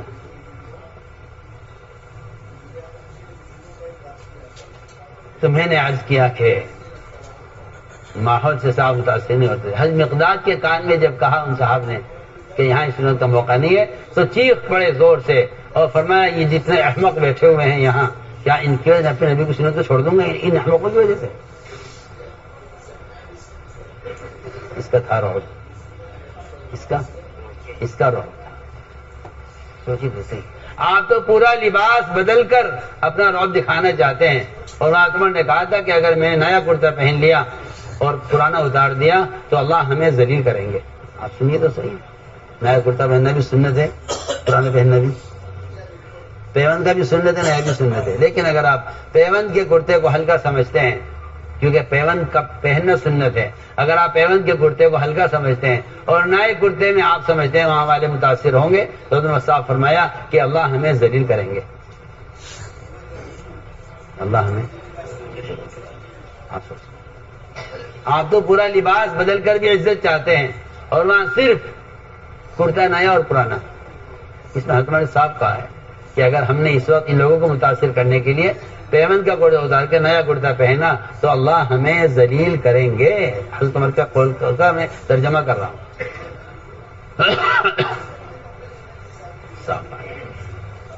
اگر ہم نے عزت تلاش کی ان چیزوں میں جس سے غیر متاثر ہوتے ہیں, آپ دیکھ لیجیے مسلمان کہ اگر میں فلم میں کمال حاصل کر لوں، اور اگر ہم ایٹمیات میں کمال حاصل کر لیں، اور اگر ہم ٹیکنالوجی میں آگے بڑھ جائیں، یہ مسلمان کے یہ سارے ذلت کے اور مغلوب ہونے کے راستے ہیں جن کو آپ عزت کا اور غالب آنے کا ذریعہ سمجھ رہے ہیں.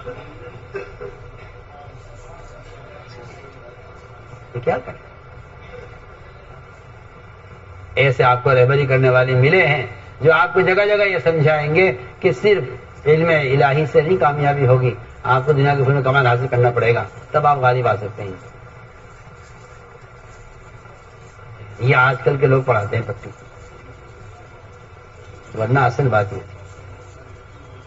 کہ جس رعب سے اللہ نے محمد صلی اللہ علیہ وسلم کے صحابہ کی مدد کی ہے، وہ رعب قیامت تک کے لیے سنت کے احیاء میں رکھ دیا گیا ہے، سنت کے اتباع میں رکھ دیا گیا ہے. ورنہ صحابہ کیا واقعات پڑھیے نا، ایسے باتیں کرتے تھے بادشاہوں سے جن کے نام سے لوگ کانپتے تھے. آپ ان سے ایسے بات کرتے تھے، صاحب ان سے ایسے بات کرتے، کسی غلام سے بات کی جاتی اور تعجب ہوتا تھا کہ یہ جن کے پاس کھانے کو نہیں، پہننے کو نہیں، اس طرح بات کر رہے ہیں ہم سے. اتنا رعب اللہ نے ان کی بات میں رکھا تھا.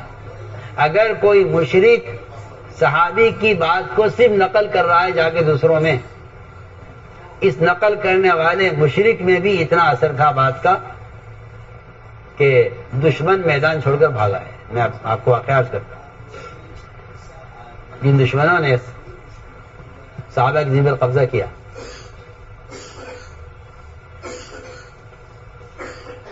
صحابہ کی زمین پر قبضہ کیا، بھائی دیکھو یہاں سے یا تو یہاں رہو، یہاں سے نکل جاؤ. اگر نہیں ہم یہاں سے نکلیں گے نہیں بلکہ تمہیں نکالیں گے.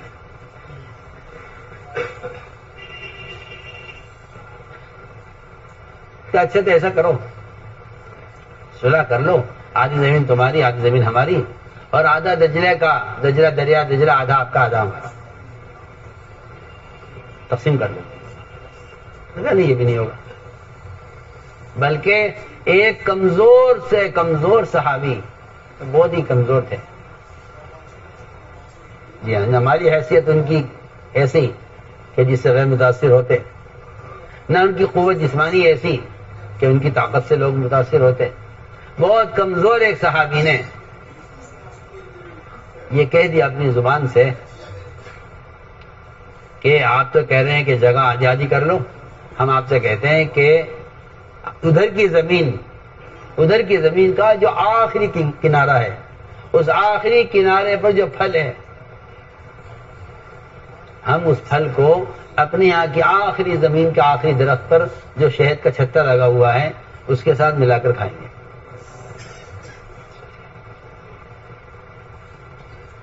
کس نے کہا؟ یہ صحابی نے کہا. میں نے کہا جی زمین آدھی آدھی کر لو، آدھی زمین آپ کی، ادھر کی زمین آپ کی، ادھر کی زمین ہماری، اور دریائے دجلہ آدھا دریا آپ کا آدھا دریا ہمارا، کھاؤ پیو موج سے رہو. نہیں آپ سن لیجئے، ہم تو یہ کہتے ہیں کہ آپ کی جو زمین کی کا درخت آخری درخت ہے اس پر جو شہد کا چھتا لگا ہوا ہے، ہم آخری درخت کے پھل کو اس سے ملا کر کھائیں گے. یعنی یہاں کی زمین کا آخری کونا، ادھر کی زمین کا آخری کونا سب ہمارا ہے. یہ ایک صحابی نے کس سے؟ ایک مشرک سے. سنو تو صحیح،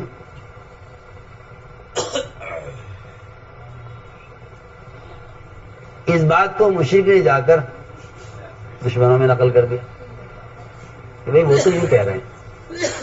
اتنی بات اس کی سننی تھی مشرک کی، سارا دشمن زمین چھوڑ کر بھاگ رہے ہیں، سامان چھوڑ کر بھاگ. کہا کیا ہوا؟ آپ کے آدمی نے ایسی بات کہی. حالانکہ سب نے صحابی سے نہیں سنا، ان صحابی سے تو ایک مشرک نے سنا ہے.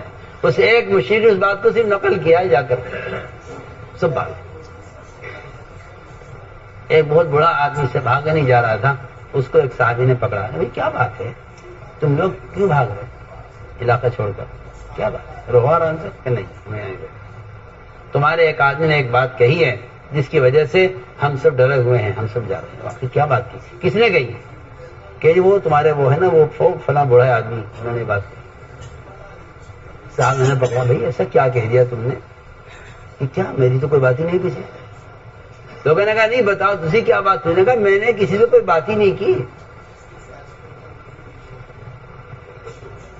سے بلایا کہ بھائی دیکھو یہ یوں کہہ رہے ہیں، تم نے یہ بات کہی ہے. وہ کہتے ہیں میں نے یہ بات، مجھے تو آپ میں تو پہلی مرتبہ سن رہا ہوں یہ بات، میں نے تو کوئی ایسی بات نہیں کہی کہ یہاں کا پھل یہاں کے شہر سے کھائیں گے لگا کر، میں نے یہ بات نہیں کی. روایت میں آتا ہے کہ ان صحابی کی زبان پر فرشتہ بولا تھا. اس فرشتے کی بات کے نقل کرنے میں بھی ایک مشرک کی بات میں اتنا اثر تھا. اس بات کو جو نقل کیا جا کے مشرک نے، آپ سوچیں جب مشرک کی بات سے اتنا اثر پڑا ہے تو پھر ایک مومن کی بات کا کیا اثر ہونا چاہیے. میں تو ایک مثال کر رہا ہوں.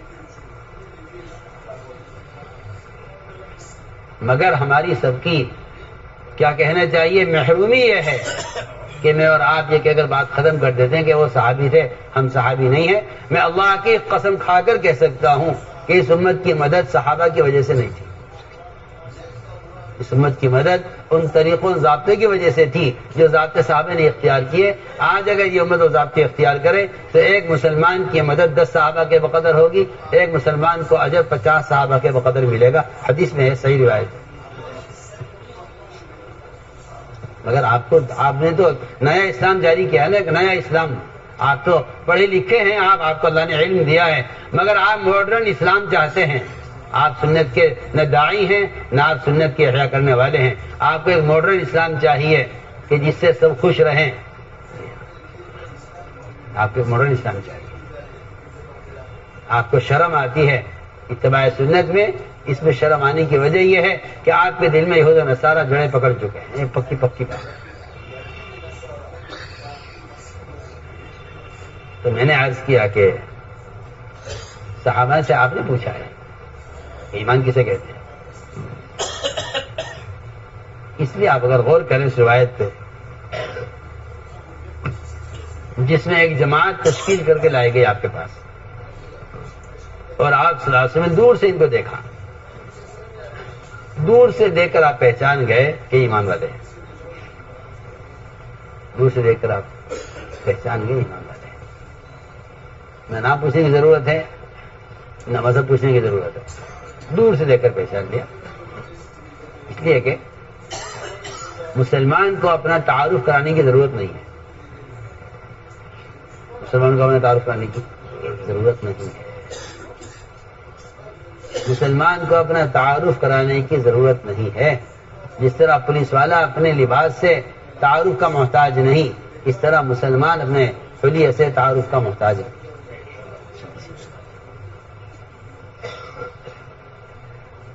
آپ دوسرے دیکھ کر سمجھ گئے کہ ایمان والے ہیں. آپ نے سوال کیا ما انتم، یہ سوال اس کا نہیں تھا کہ آپ کون لوگ ہیں. صاف ہے روایت کے اندر یہ سوال اس کا تھا کہ اگر آپ ایمان والے ہیں تو پھر آپ کے ایمان کی دلیل کیا ہے. یہ سوال اس کا تھا. وہ تو نظر آ رہا تھا کہ ایمان والے ہیں. فرمایا ایمان والے تم ہو، نظر آ رہا ہے صاف، لیکن تمہارے ایمان کی حقیقت کیا ہے. انہوں نے ایمان کے سوال میں ایمان کو بیان نہیں کیا بلکہ ایمان کی علامتیں بیان کی. ایمان کی علامتیں بیان کی. ایمان نہیں بیان کیا، ایمان کی علامتیں بیان کی. سب نے ایک زبان اور 7 آدمی کی جماعت تھی، سب نے کہا جی ہم سب ایمان والے ہیں. فرمایا کیا دلیل ہے؟ کہ جی دلیل یہ ہے کہ ہمارے اندر 15 خصلتیں ہیں. ہمارے اندر 15 خصلتیں ہیں. سب سے پہلی بات تو یہ ہے کہ 5 باتوں پر ہمارا ایمان ہے. 5 باتوں پر ہمارا ایمان ہے. ہم ایمان لائے ہیں اللہ پر. کہ اللہ پر ایمان لانے کا مطلب یہ ہے کہ ہم نے کبھی اس کے غیر کو وہ درجہ نہیں دیا. ہم اللہ پر ایمان لائے ہیں، اس لیے ہم کسی بھی معاملے میں اس کے غیر کی اطاعت اور اس کے غیر کو ہم رب نہیں مان سکتے. میں شروع میں کہہ چکا ہوں کہ اللہ کے غیر کی اطاعت، اللہ کے غیر کو رب ماننا ہے. شروع میں کر چکا ہوں. پہلی بات تو یہ ہے کہ ایمان لائے اللہ، اور ایمان لائے اس کے فرشتوں پر، اور ایمان لائے اس کی کتابوں پر. اس زمانے میں مسلمان کا خیال یہ ہے کہ قرآن کو وحی ماننا، یہ قرآن پر ایمان لانا ہے. سنا جی آپ سے کچھ کہہ رہا، مجھے میں آپ سے کہہ رہا ہوں نا بار بار کہ ایمان ایمان. میرے اور آپ کے اس زمانے میں مسلمانوں کا خیال یہ ہے کہ قرآن کو آخری کتاب سمجھنا، اور قرآن کو آسمانی کتاب سمجھنا، اور قرآن کو محمد صلی اللہ علیہ وسلم پر نازل ہونے والا، قرآن کو نبی پر نازل ہونے کا اقرار کرنا، اس کو قرآن پر ایمان لانا کہتے ہیں. حالانکہ اس سے قرآن پر ایمان لانا نہیں کہتے. میں کچھ کہنا چاہتا ہوں، میں شروع سے ایک بات عرض کر رہا آپ سے کہ میں اور آپ سب ایمان کے بارے میں بالکل غلط فہمی کا مبتلا ہے. ہم سمجھتے ہیں قرآن کو قرآن ماننا اور قرآن پر ایمان لانا ہے. میں کہتا ہوں یہ کافر کے لیے تھا کہ وہ قرآن کو قرآن مان لے، مومن کے لیے یہ بات نہیں ہے. مومن کے لیے یہ بات نہیں، آپ کا خیال غلط ہے. مومن کے لیے یہ بات نہیں ہے کہ وہ قرآن کو قرآن ماننے کو ایمان سمجھے، نہیں، بالکل نہیں. آپ اس دھوکے میں ہیں کہ میں اسے اللہ کی کتاب تسلیم کرتا ہوں، یہ میرا ایمان ہے، اس پر نہیں. میرے دوستو عزیزو، قرآن کو اللہ کی کتاب تسلیم کر لینا، اس پر تو کفار مکہ بھی پہنچے ہوئے تھے. اس میں دوسرے ایسا کچھ کون؟ کفار مکہ. جس ایمان سے میں اور آپ مطمئن ہیں نا کہ ہاں بھائی قرآن اللہ کی کتاب ہے، ہم مانتے ہیں اس کو. قرآن کو اللہ کی کتاب تسلیم کرنے پر تو کفار بھی آئے ہوئے تھے. آپ کہاں سو رہے؟ آپ قرآن کو قرآن ماننے کو قرآن پر ایمان سمجھتے ہیں؟ قرآن کو آخری کتاب آسمانی ماننے کا آپ اس پر ایمان لانا سمجھتے ہیں؟ حالانکہ اس بات پر مشرکین مکہ پورے آئے ہوئے تھے. اور آپ کا خیال یہ ہے بھائی ہم قرآن کو اللہ کی کتاب مانتے ہیں، دیکھیے ہمارا قرآن پر ایمان ہے. نہیں، یہ آپ کا ایمان یہ ہے ہی نہیں. آپ سے اس کا مطالبہ ہی نہیں ہے. آپ سے اس کا مطالبہ ہی نہیں ہے. اس کا مطالبہ تو کافر سے تھا کہ آپ اسے اللہ کی کتاب تسلیم کریں، اور کافر اس پر پہنچے ہوئے تھے. مشرکین مکہ خوب جانتے تھے کہ یہ آسمانی کتاب ہے. سنیے آپ، ایک نہیں سینکڑوں قصے سنیے آپ. جس شاعر کا شعر سب سے زیادہ عمدہ مانا جاتا تھا، اس کا شعر بیت اللہ پر لٹکایا جاتا. سورہ کوثر نازل ہوئی، 3 آیتیں. سب سے مختصر صورت. تمہارے علی لے جاؤ، یہ کعبے پر لٹکا دو. آیا اللہ تو بڑے بڑے شاعروں کی لمبی لمبی غزلیں وہاں لٹکی ہوئی ہیں. کہا نہیں علی جاؤ کوثر لٹکا دو وہاں. سورہ کوثر لٹکائی گئی. سارے کافر شاعروں نے اپنے اپنے اشعار اتار لیے وہاں سے، اور یہ کہا کہ آج تو محمد صلی اللہ علیہ وسلم پر اتنی بلیغ سورت نازل ہوئی ہے کہ اس نے سارے اشعار فیل کر دیا. سارے اشعار. سورہ نجم نازل ہوئی، سورہ نجم کا اسلوب کفار سن کر حیران ہو گئے، کہنے گا آج تم پر وہ سورت نازل ہوئی ہے، ہماری آج تک کی ساری شاعری ہمیں فیل کر دی.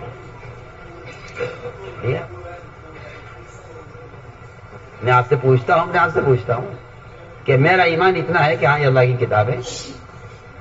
اور آپ کو معلوم ہونا چاہیے کہ کفار مکہ اس بات پر حسد کرتے تھے کہ قرآن پر کیوں نازل کیا گیا ہے.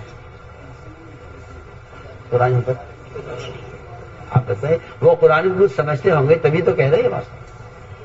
سنیے نا آپ، انہیں حسد ہے اس پر. وہ قرآن میں خود اللہ نے بیان کیا ہے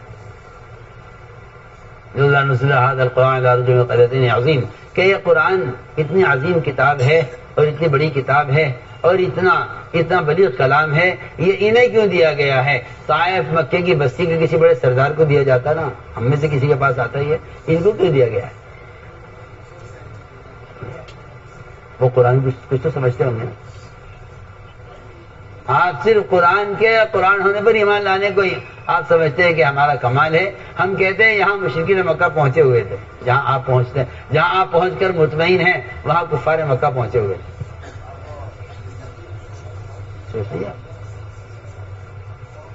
ورنہ آپ نے صاف فرمایا، روایت میں صاف ہے، آپ نے صاف فرمایا، غیبت کرنے والے سے فرمایا کہ تمہارا قرآن پر ایمان نہیں ہے، صاف فرمایا، ما عمل بالقرآن من استحل محارما، جس آدمی سے غیبت ہو گئی آپ نے فرمایا کہ تمہارا قرآن پر ایمان نہیں ہے۔ آپ بتائیے آپ کیا کہیں گے؟ آپ کہتے ہیں اس سے تو کمال ایمان مراد ہے، چھوڑی کوئی بات نہیں، غیبت کر لیجئے کیونکہ اس سے تو کمال ایمان مراد ہے۔ ارے وہ کمال ایمان کا آپ کو مکلف کیا گیا ہے نا، اگر آپ غیبت سے بچتے ہیں تو آپ کو قرآن پر ایمان ہے، اور آپ کہتے ہیں نہیں قرآن کا قرآن ہونا ایمان ہے، ہم کہتے ہیں نہیں حرام سے بچنا ایمان ہے۔ آپ سوچیں نا، فرق دیکھیں، آپ جس سطح کے ایمان پر اٹکے ہوئے ہیں، آپ قرآن ہونے کو ایمان کہتے ہیں، ہم کہتے ہیں قرآن کے حرام سے بچنا ایمان ہے۔ ورنہ قرآن ہونے پر تو مشرکین مکہ بھی یہ پہنچے ہوئے ہیں، آپ سے عرض کر چکا ہوں۔ ہمارا قرآن پر ایمان ہے، اللہ کی کتاب پر ہمارا ایمان ہے، اور آخر کے دن پر ہمارا ایمان ہے، تقدیر پر ہمارا ایمان ہے۔ تقدیر پر ایمان کسے کہتے ہیں؟ تقدیر پر ایمان اسے کہتے ہیں، تقدیر پر ایمان اسے کہتے ہیں کہ آپ اللہ کے فیصلے پر اپنی رضا ظاہر کریں، نفع ہو یا نقصان، نفع ہو یا نقصان۔ اگر مسلمان کے لیے نفع اور نقصان میں اللہ کی حمد برابر نہیں ہے تو یہ نہ کوئی خیر حاصل کر سکتا ہے نہ کسی شر سے بچ سکتا ہے۔ یہ خیر، اللہ سے خیر لینے کا راستہ یہ ہے کہ تم اس کے اس فیصلے سے راضی ہو جاؤ جو فیصلہ تمہاری چاہت کے خلاف ہوا ہے۔ اللہ تعالیٰ مومن کی چاہت کے خلاف حالات لاتے ہی اس لیے کہ ہم سے راضی ہے ناراض ہے۔ اگر راضی ہو تو ہم بالکل حالات بگڑتے ایسا پلٹتے ہیں حالات کو کہ شر میں سے خیر نکل کر نظر آتی ہے، اور اگر یہ شکر نہیں کرتا تو ہم خیر لاتے ایسا حالات بدلتے ہیں کہ خیر میں سے شر فوراً سامنے آ جاتا ہے۔ اس لیے فرمایا کہ تقدیر پر ایمان، کہ میں اللہ کے فیصلے سے راضی ہوں، وہ جو فیصلہ کرے، وہ جو فیصلہ کرے، میرا کوئی بھی فیصلہ میری چاہت کے مطابق ہو رہا ہے تو مجھے نہیں خبر کہ جو میں چاہ رہا تھا وہ بہتر ہے، میری چاہت کے خلاف ہو رہا ہے مجھے نہیں معلوم۔ آسا ان تکرہوا شیئا وہو خیر لکم، کہ تم ایک چیز کو ناگوار سمجھتے ہو، تمہیں نہیں معلوم کہ اس شر میں کیا خیر چھپی ہوئی ہے، اور تمہیں نہیں معلوم اس شر میں کیا خیر چھپی ہوئی ہے، تمہیں نہیں معلوم۔ اس لیے فرمایا تقدیر پر اپنی رضا ظاہر کر دو تو پھر تمہارے لیے اس میں سے خیر نکلے گی۔ یہاں تک آتا ہے کہ اگر کسی شخص کی دنیا میں دعائیں قبول ہو جائیں اور پھر آخرت میں اس کو وہ دعائیں دکھلائے جائیں جو قبول نہیں ہوئی تو تمنا کرے گا کاش میری دنیا میں کوئی دعا قبول نہ ہوئی ہو۔ اسے معلوم ہی نہیں جو یہ چاہ رہا تھا وہ بہتر ہے، یہ جو اللہ نے فیصلہ کیا وہ بہتر، اس کو نہیں معلوم۔ تمنا کرے گا یہ کہ کاش میری کوئی دعا قبول نہ ہوئی ہو، تمنا کرے گا۔ جو دعا کی قبولی کی تمنا اپنی دنیا میں کر رہا ہے، آخرت میں یہ تمنا کرے گا کاش یہ دعائیں قبول نہ ہوئی ہوتی۔ یہ دعائیں قبول نہیں ہوئی، ان کا جب بدلہ دیکھے گا تو دنیا سے کہیں زیادہ بہتر ہوگا۔ تو نے یہ کہا کہ تقریباً ہمارا ایمان ہے۔ آپ نے فرمایا وہ 5 باتیں کیا ہیں جن پر تمہارا عمل ہے، یعنی 5 پر ہمارا عمل ہے۔ ہمارا پہلا عمل یہ ہے کہ ہم شہادتین کی گواہی دیتے ہیں۔ دیکھو اس کو عمل میں شمار کیا ہے، اس لیے ہم کہتے ہیں کہ شہادتین کی گواہی دینا، اس کو ہاتھ میں اٹھاؤ، شہادتین کی گواہی دینا یہ ایک عملی فریضہ ہے نماز کی طرح. یہ نہیں میں جانتا ہوں اللہ ایک ہے، ہم سارے اللہ کے رسول ہیں، یہ جاننے کی چیز نہیں ہے. نہ یہ جاننے کی چیز نہیں ہے، یہ تصور کی بھی چیز نہیں ہے. ایک مرتبہ اس بات کا علم ہو جانا یہ کافی نہیں ہے. ایک مسلمان کا یہ جاننا کہ اللہ ایک ہے، اللہ کے رسول محمد صلی اللہ علیہ وسلم اللہ کے نبی اس کے رسول ہیں، اس بات کا جاننا کافی نہیں ہے. اس بات کا جاننا کافی نہیں. اس بات کا جاننا بھی کافی نہیں، اس کو ماننا بھی کافی نہیں، بلکہ شہادتین کی عملی طور پر گواہی دیتے رہنا. اس کو اس لیے نماز کس طرح عمل میں شمار کیا ہے، یہ بہت سمجھنے کی بات ہے.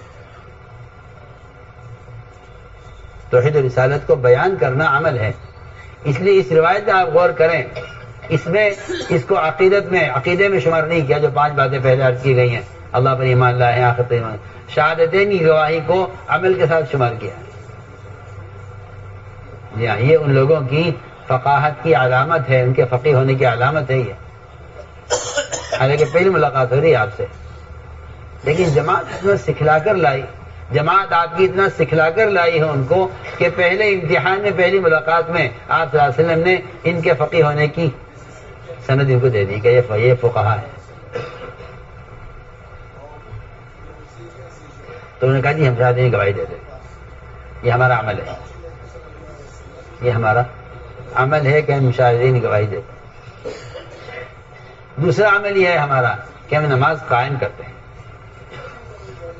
ہم نماز، بھائی ہاتھ رکھو منہ پہ، یہ کیا طریقہ ہے؟ ہاتھ رکھا کرو منہ پر.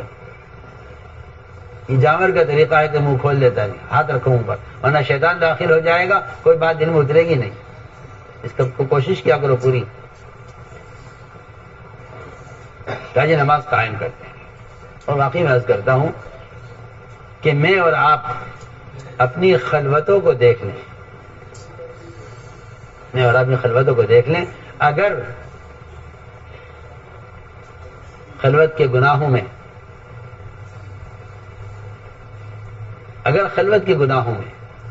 ہمیں اللہ یاد آتے ہیں اور اللہ کا دھیان ہمیں اس گناہ سے روک دیتا ہے، پھر تو میری نماز اللہ کے قابل و قبول ہے.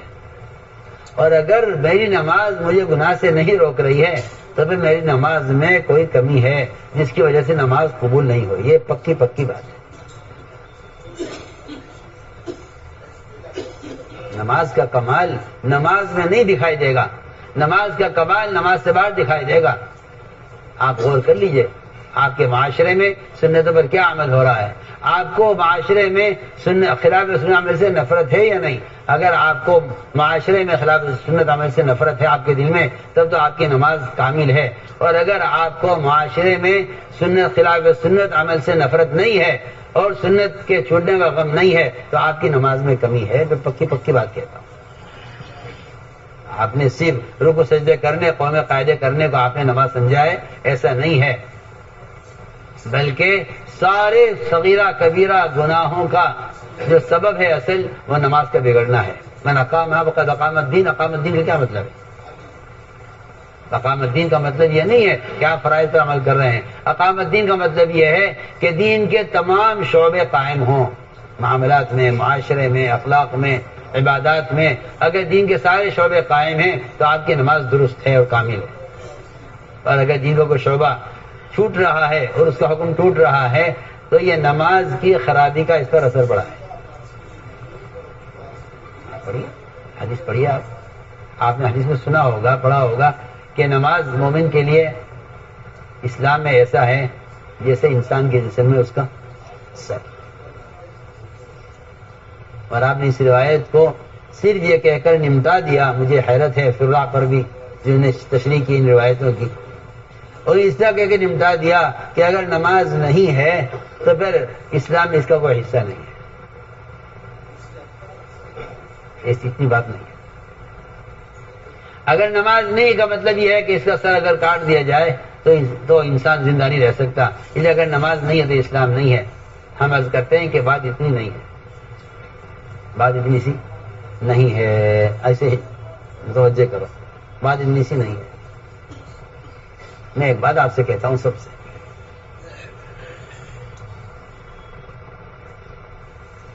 نماز کا درجہ اسلام میں انسان کے سر کی طرح ہے.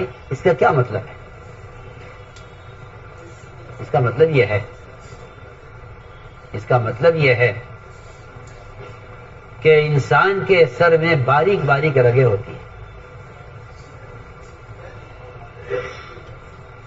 ان ساری رگوں سے پورے جسم کے روئے روئے کا نظام چل رہا ہے. انگلی ہلانی ہے تو کون سی رگ ہے، انگوٹھا ہلانا ہے تو کون سی رگ ہے، پیر اٹھانا ہے تو کون سی رگ ہے، ہاتھ اٹھانا ہے تو کون سی رگ ہے. ان سارے رگوں کے جال کے اندر اگر کہیں ذرا سا بلوکج ہو جائے، کہیں ذرا سا رگ پھٹ جائے، کہیں خون جم جائے، آپ جانتے ہیں کہ اچھا خاصا ایک پہلوان آدمی ڈھیر ہو جاتا ہے کہ جی کیا ہوا جی، وہ چھوٹا سا ایک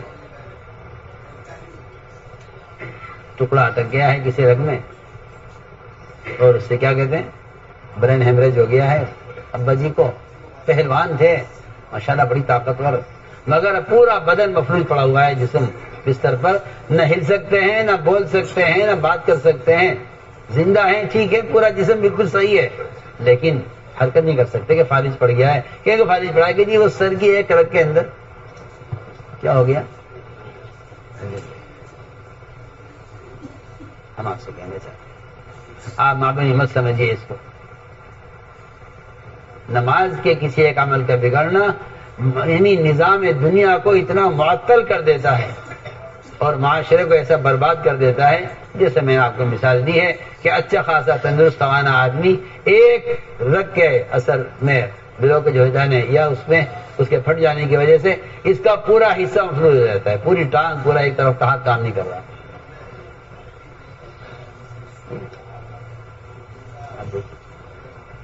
آپ کو لے جاتے ہیں اسپتال میں اور پہلا کام یہ کرتا ہے ڈاکٹر کہ آپ کے پیر میں سوئی چبا کر دیکھتا ہے. اگر پیر میں سوئی چبانے سے آپ ہل گئے اور آپ نے چیخ ماری تو ڈاکٹر خوش ہو جاتے ہیں کہ نہیں جی آپ بے فکر رہیے، آپ کا مریض ٹھیک ہے، خطرے سے باہر. اور اگر پیر میں سوئی چبانے یا فوراً چابی نکالتا ہے جیب میں سے اور آپ کے تلوے میں چباتا ہے زور سے، اگر آپ کو احساس نہیں ہوا کہ جی بس آپ کا مریض کوئی گارنٹی نہیں ہے، اس کا ٹھیک ہونا ممکن نہیں ہے، یہ اپنی مدت پوری کرے گا بستر میں پڑ کے. آپ جانتے ہیں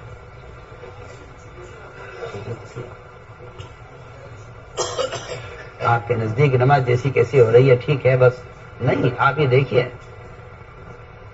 کہ ایک ذرا سا اثر، ذرا سا فرق آ جائے رگ میں تو یہ پورا بدن مفلوج ہو جاتا ہے.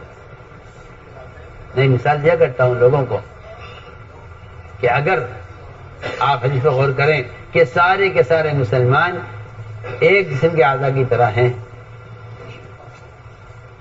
اور آپ نے اس روایت کو اس پر محمول کر کے چھوڑ دیا ہے کہ بھائی کوئی بیمار ہے تو اس کا علاج کرا دو، کوئی بھوکا ہے تو اسے کھانا کھلا دو، کوئی ننگا ہے تو اسے کپڑے پہنا دو.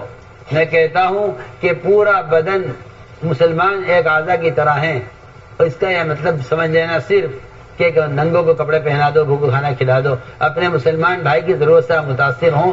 میں کہتا ہوں کہ یہ کام ایک کافر، ایک مشرک بھی کرتا ہے، کر رہا ہے، کرتے چلائے ہیں ہمیشہ.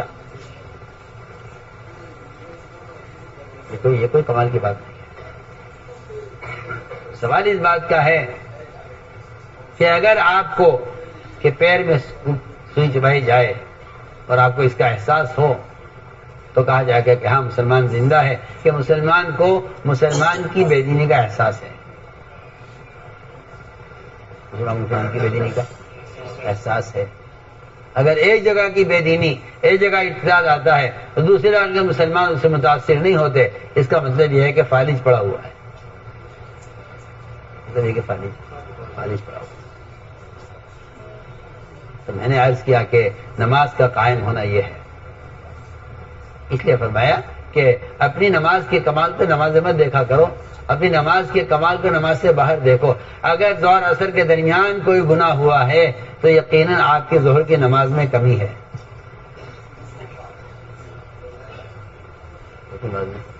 کمی ہے، ظہر کی نماز بگڑی ہے، اس لیے گناہ ہوا ہے.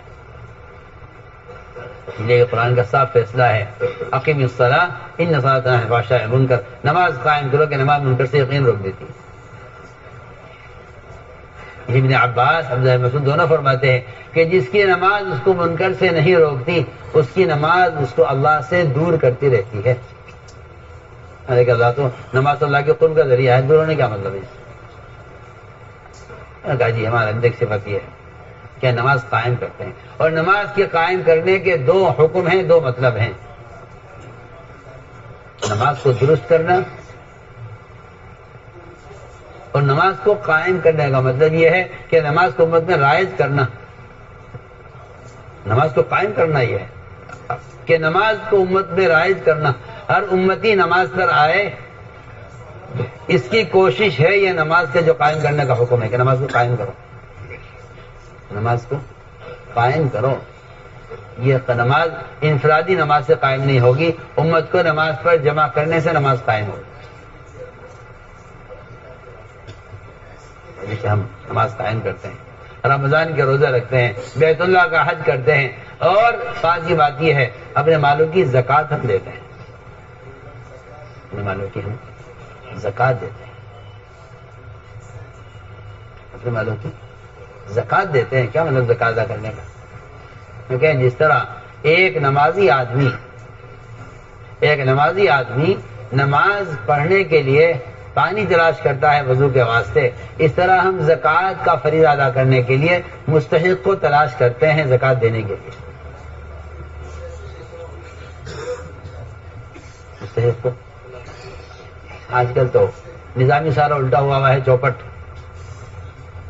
بیچارے مستحق تلاش کرتے ہیں زکوٰۃ دینے والوں کو، زکوٰۃ دینے والوں کو مستحق تلاش کرتے ہیں۔ اور اب تو وہ زمانہ آ گیا کہ جو مستحق نہیں ہوگی زکوٰۃ والوں کو تلاش کر رہا ہے۔ اب تو حالات ہی عجیب و غریب ہیں۔ اب تو لوگ مالدار بننے کے لیے زکوٰۃ لیتے ہیں۔ کیا بننے کے لیے؟ مالدار بننے کے لیے زکوٰۃ لیتے ہیں۔ پہلے زمانے میں غربت کو ختم کرنے کے لیے زکوٰۃ تھی، اس زمانے میں مالدار بننے کے لیے زکوٰۃ ہے۔ سنیے میں کیا کہہ رہا ہوں۔ جب آپ نے زکوٰۃ پہ کمیشن لگا دیا، سب سیدھی بات ہے، اٹھے کی چھوٹی بات تو نہیں، تو لوگ مالدار بننے کے لیے زکوٰۃ لیتے ہیں۔ بھائی دیجیے زکوٰۃ ہمیں، یہ ہمارا کمیشن ہے زکوٰۃ سے، ہم مالدار بن گئے۔ اتنا زکوٰۃ کا مال ایک آدمی کو دینا مکروہ ہے جس سے وہ آدمی خود صاحب نصاب بن جائے، دے نہیں سکتے آپ۔ اور زکوٰۃ کا مال دوسری جگہ منتقل کرنا بھی مکروہ ہے۔ اگر آپ کے علاقے میں فقیر ہے تو آپ زکوٰۃ کا مال کہیں لے جا نہیں سکتے۔ اس زمانے میں لوگوں کی مصیبت یہ پڑی ہے کہ بجائے فقراء کو تلاش کرنے کے زکوٰۃ کا مال دینے کے لیے، بجائے فقراء کو تلاش کرنے کے خیر کے کام لوگ تلاش کرتے ہیں۔ یہ خیر کا کام مل جائے تو میرا زکوٰۃ کا مال لگ جائے، تو کیا مل جائے؟ خیر کا کام۔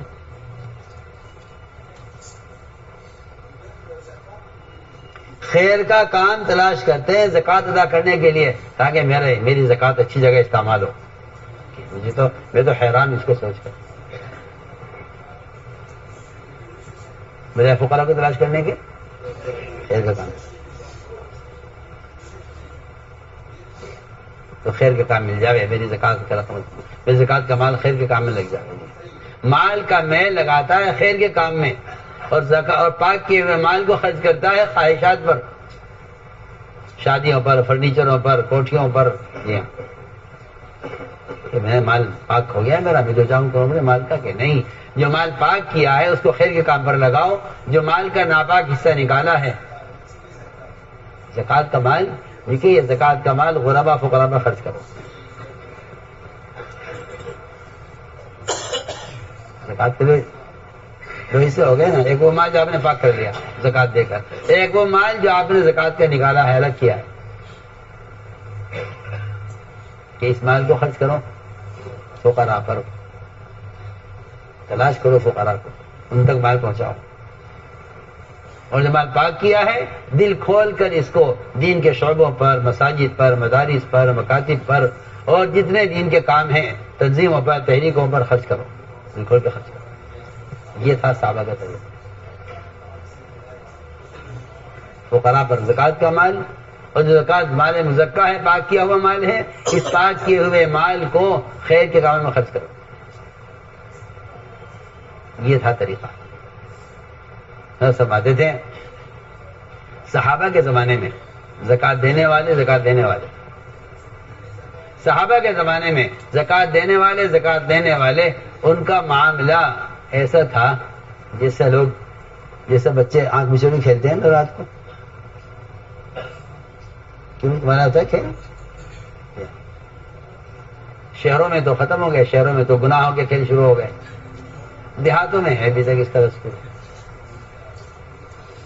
50 بچے چھپ جاتے ہیں، ایک بچہ تلاش کرتا ہے، سب بڑا مشکل کام ہے، بڑا مشکل کھیل ہوتا ہے، ہم تھک جاتے ہیں کھیل تلاش کرتے کرتے۔ جتنا یہ تلاش کرتا ہے اتنا وہ چھپتے ہیں، وہ ادھر سے آ رہا ادھر چھپ جاؤ، ادھر سے آ رہا ادھر چھپ جاؤ، ٹھیک ہے نا؟ کھیل کیا کہتے ہیں آپ کیا؟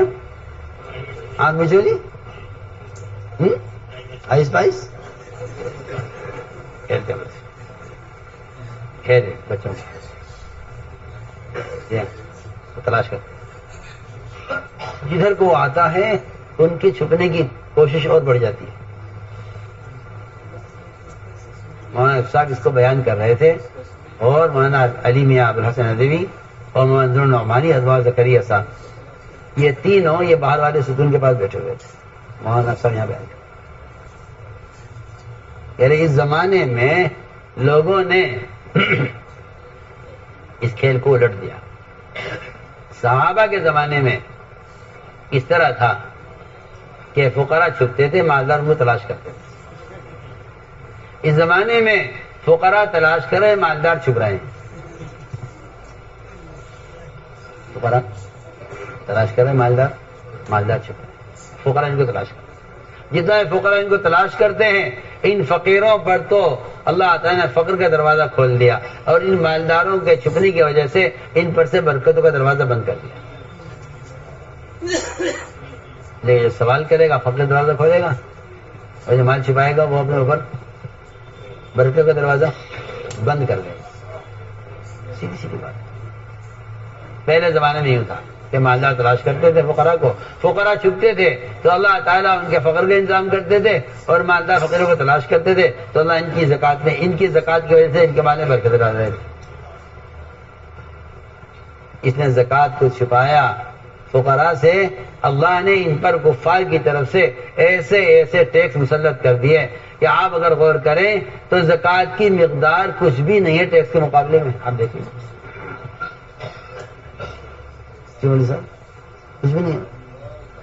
اگر آپ ٹیکس کی مقدار نکالیں جتنے حکم آپ ٹیکس لگاتی ہیں، جب مسلمان زکوٰۃ دیتا تھا غیروں سے ٹیکس لیتا تھا، جب مسلمان نے زکوٰۃ کو بچایا اور چھپایا تو غیر ان سے ٹیکس لیتے ہیں۔ آپ دیکھیں پریشان ہے مسلمان کے لیے، کیا کریں؟ آپ دیکھیں پرانے زمانے میں جائیے آپ، جب مسلمان زکوٰۃ دیتا تھا تو غیروں سے سارے اغیار ٹیکس کے بغیر رہ نہیں سکتے تھے، آپ کو ٹیکس لگیں گے، جزیہ۔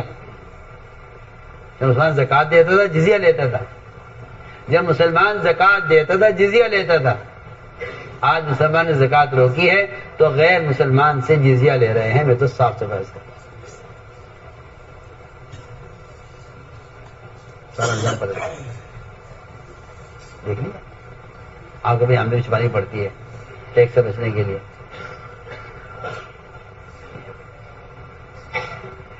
تو میرے دوستو عزیزو، یہ تھی بات۔ میں نے کہا جی ہمارے اندر 5 باتیں پر ہمارا عمل ہے، اور 5 ہمارے زمانے جاہلیت سے ہیں۔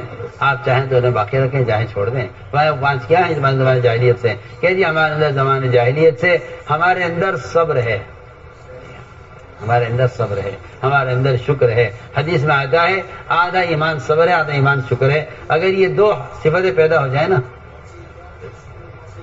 تو آدمی کامل مومن ہے۔ صبر کہتے ہیں حکم پر جمنے کو، صبر کہتے ہیں حکم پر جمنے کو، اور شکر کہتے ہیں حالات میں اللہ تعالیٰ کی عبادت میں اور آگے بڑھنے کو.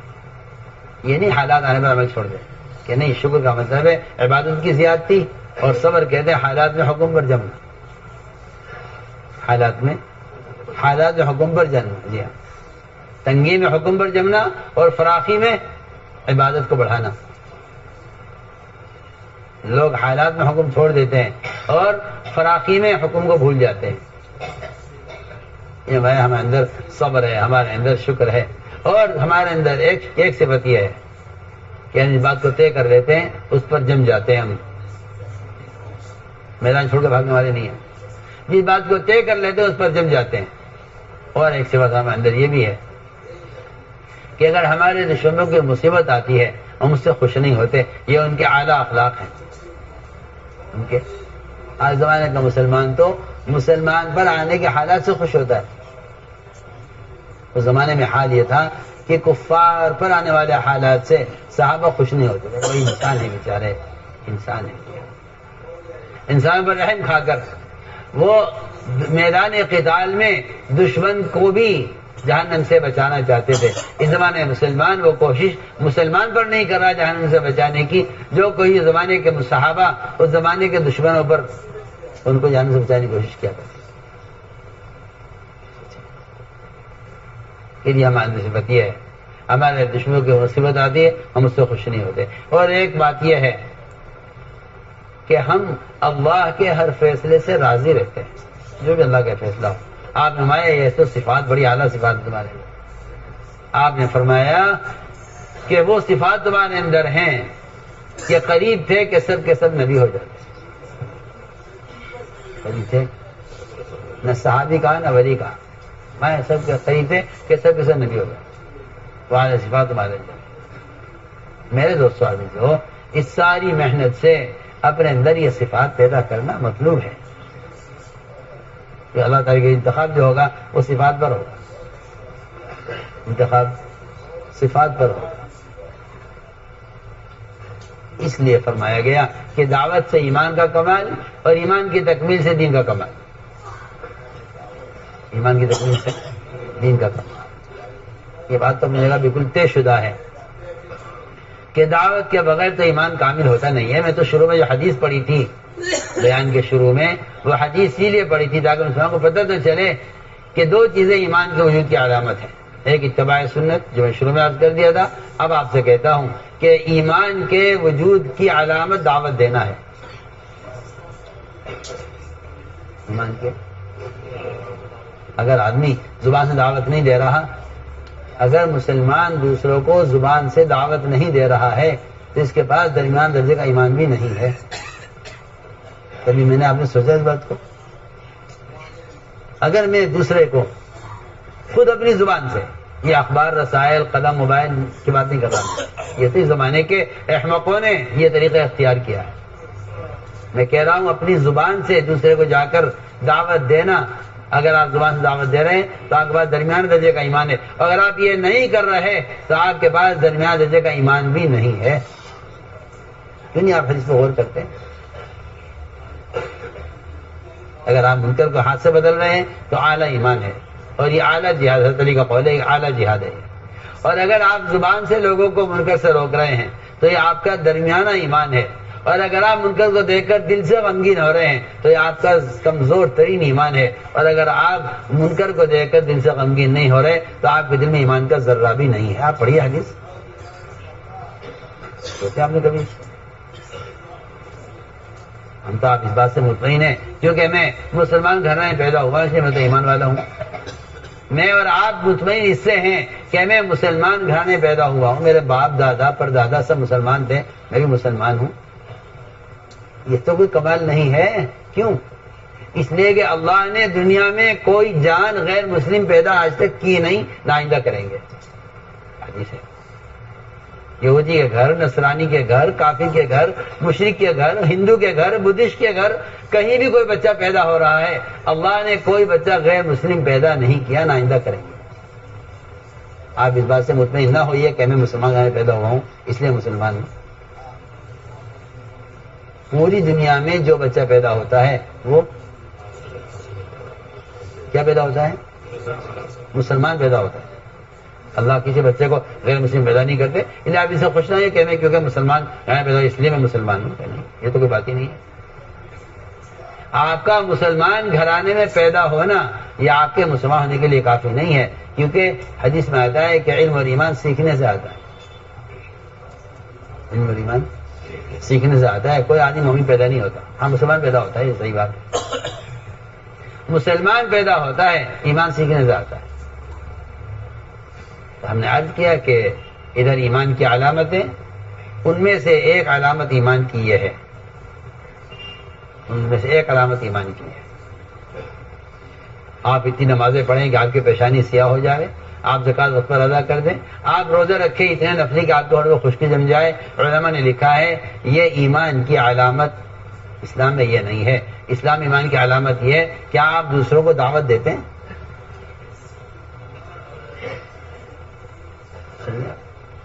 آپ یہ سمجھتے ہیں چلا لگانا دین سیکھنے کے لیے. ہم کہتے ہیں نہیں، 4 مہینے ہر سال لگانا اپنے ایمان کی تکمیل کے لیے. آپ کا خیال غلط ہے. آپ نے تبلیغ کو مدرسہ سمجھا ہے وقتی، اس میں داخلہ لے لو کچھ دن کے لیے تاکہ کلمہ نماز سیکھ لیں، پھر اپنے دین پر چلیں، اپنا عمل کریں، اپنا کھائیں کمائیں، دین پر چلیں، زکوٰۃ ادا کریں، رمضان کا روزہ رکھیں، حج کریں، زکوٰۃ دیں. یہ اسلام ہے. اس اسلام کو سیکھنے کے لیے جماعت سے نکالا جاتا ہے. میں کہتا ہوں نہیں، بلکہ اپنے ایمان کی تکمیل کے لیے نکلنا ضروری ہے. ایمان کی، کیونکہ اسلام کا ایمان کا کمال فرائض کا ادا کرنا نہیں ہے. ایمان کا کمال دوسروں کا اعمال پر آمادہ کرنا ہے. یہ تو علماء نے لکھا ہے، میں عرض کر رہا ہوں. جو میں لکھا ہے وہ میں عرض کر رہا ہوں. اس لیے ایمان کی علامت جہاں میں نے اتباع سنت میں شروع میں عرض کر دیا ہے، میں آپ سے عرض کرنا چاہتا ہوں کہ دوسروں کو دعوت دینا یہ ایمان کے وجود کی علامت ہے. ایمان کے آپ کا ایمان درمیانہ درجے کا ہے اگر آپ زبان سے لوگوں کو جا کے دعوت دیں.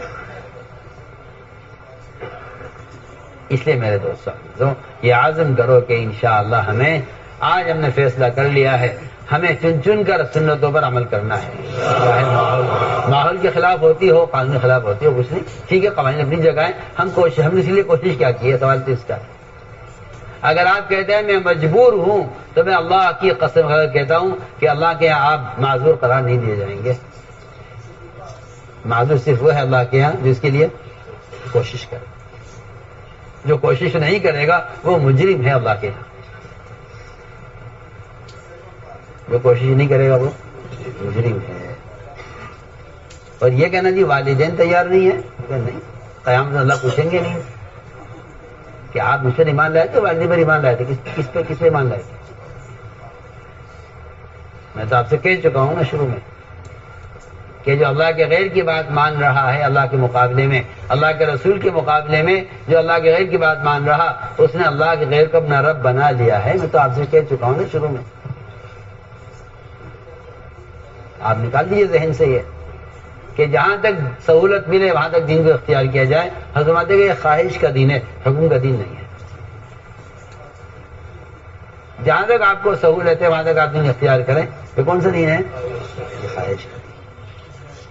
جسی کو دل چاہا اسے کر لیا، تو دل نہ چاہا اسے چھوڑ دیا. یہ خواہش کا دین ہے، حکم کا دین نہیں.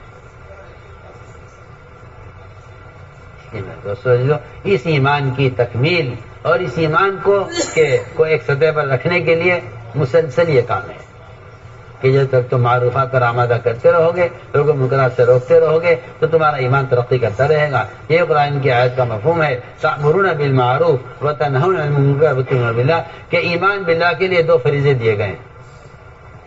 ایمان باللہ کے لیے یہ 2 فریضے دیے گئے، المعروف و نہی. یہ مالیاسا کا ملفوظ ہے، چھپا ہوا ہے. ہر سال 4 مہینے اگر اس راستے میں نکلنے کو اپنا جزو زندگی نہیں بناؤ گے، ایمان کا مزہ نہیں چکھ سکتے. تو خام سے تھوڑی کہہ دیا، سمجھ میں آئے نا؟ یادیں کرو، نیتیں کرو، انشاءاللہ ہر سال 4 مہینے ہم اس کام کے لیے کو فارغ کرتے ہیں. ہمت کر کے فرماؤ. جو علماء سال کے لیے آئے سال پیش کریں, جو علماء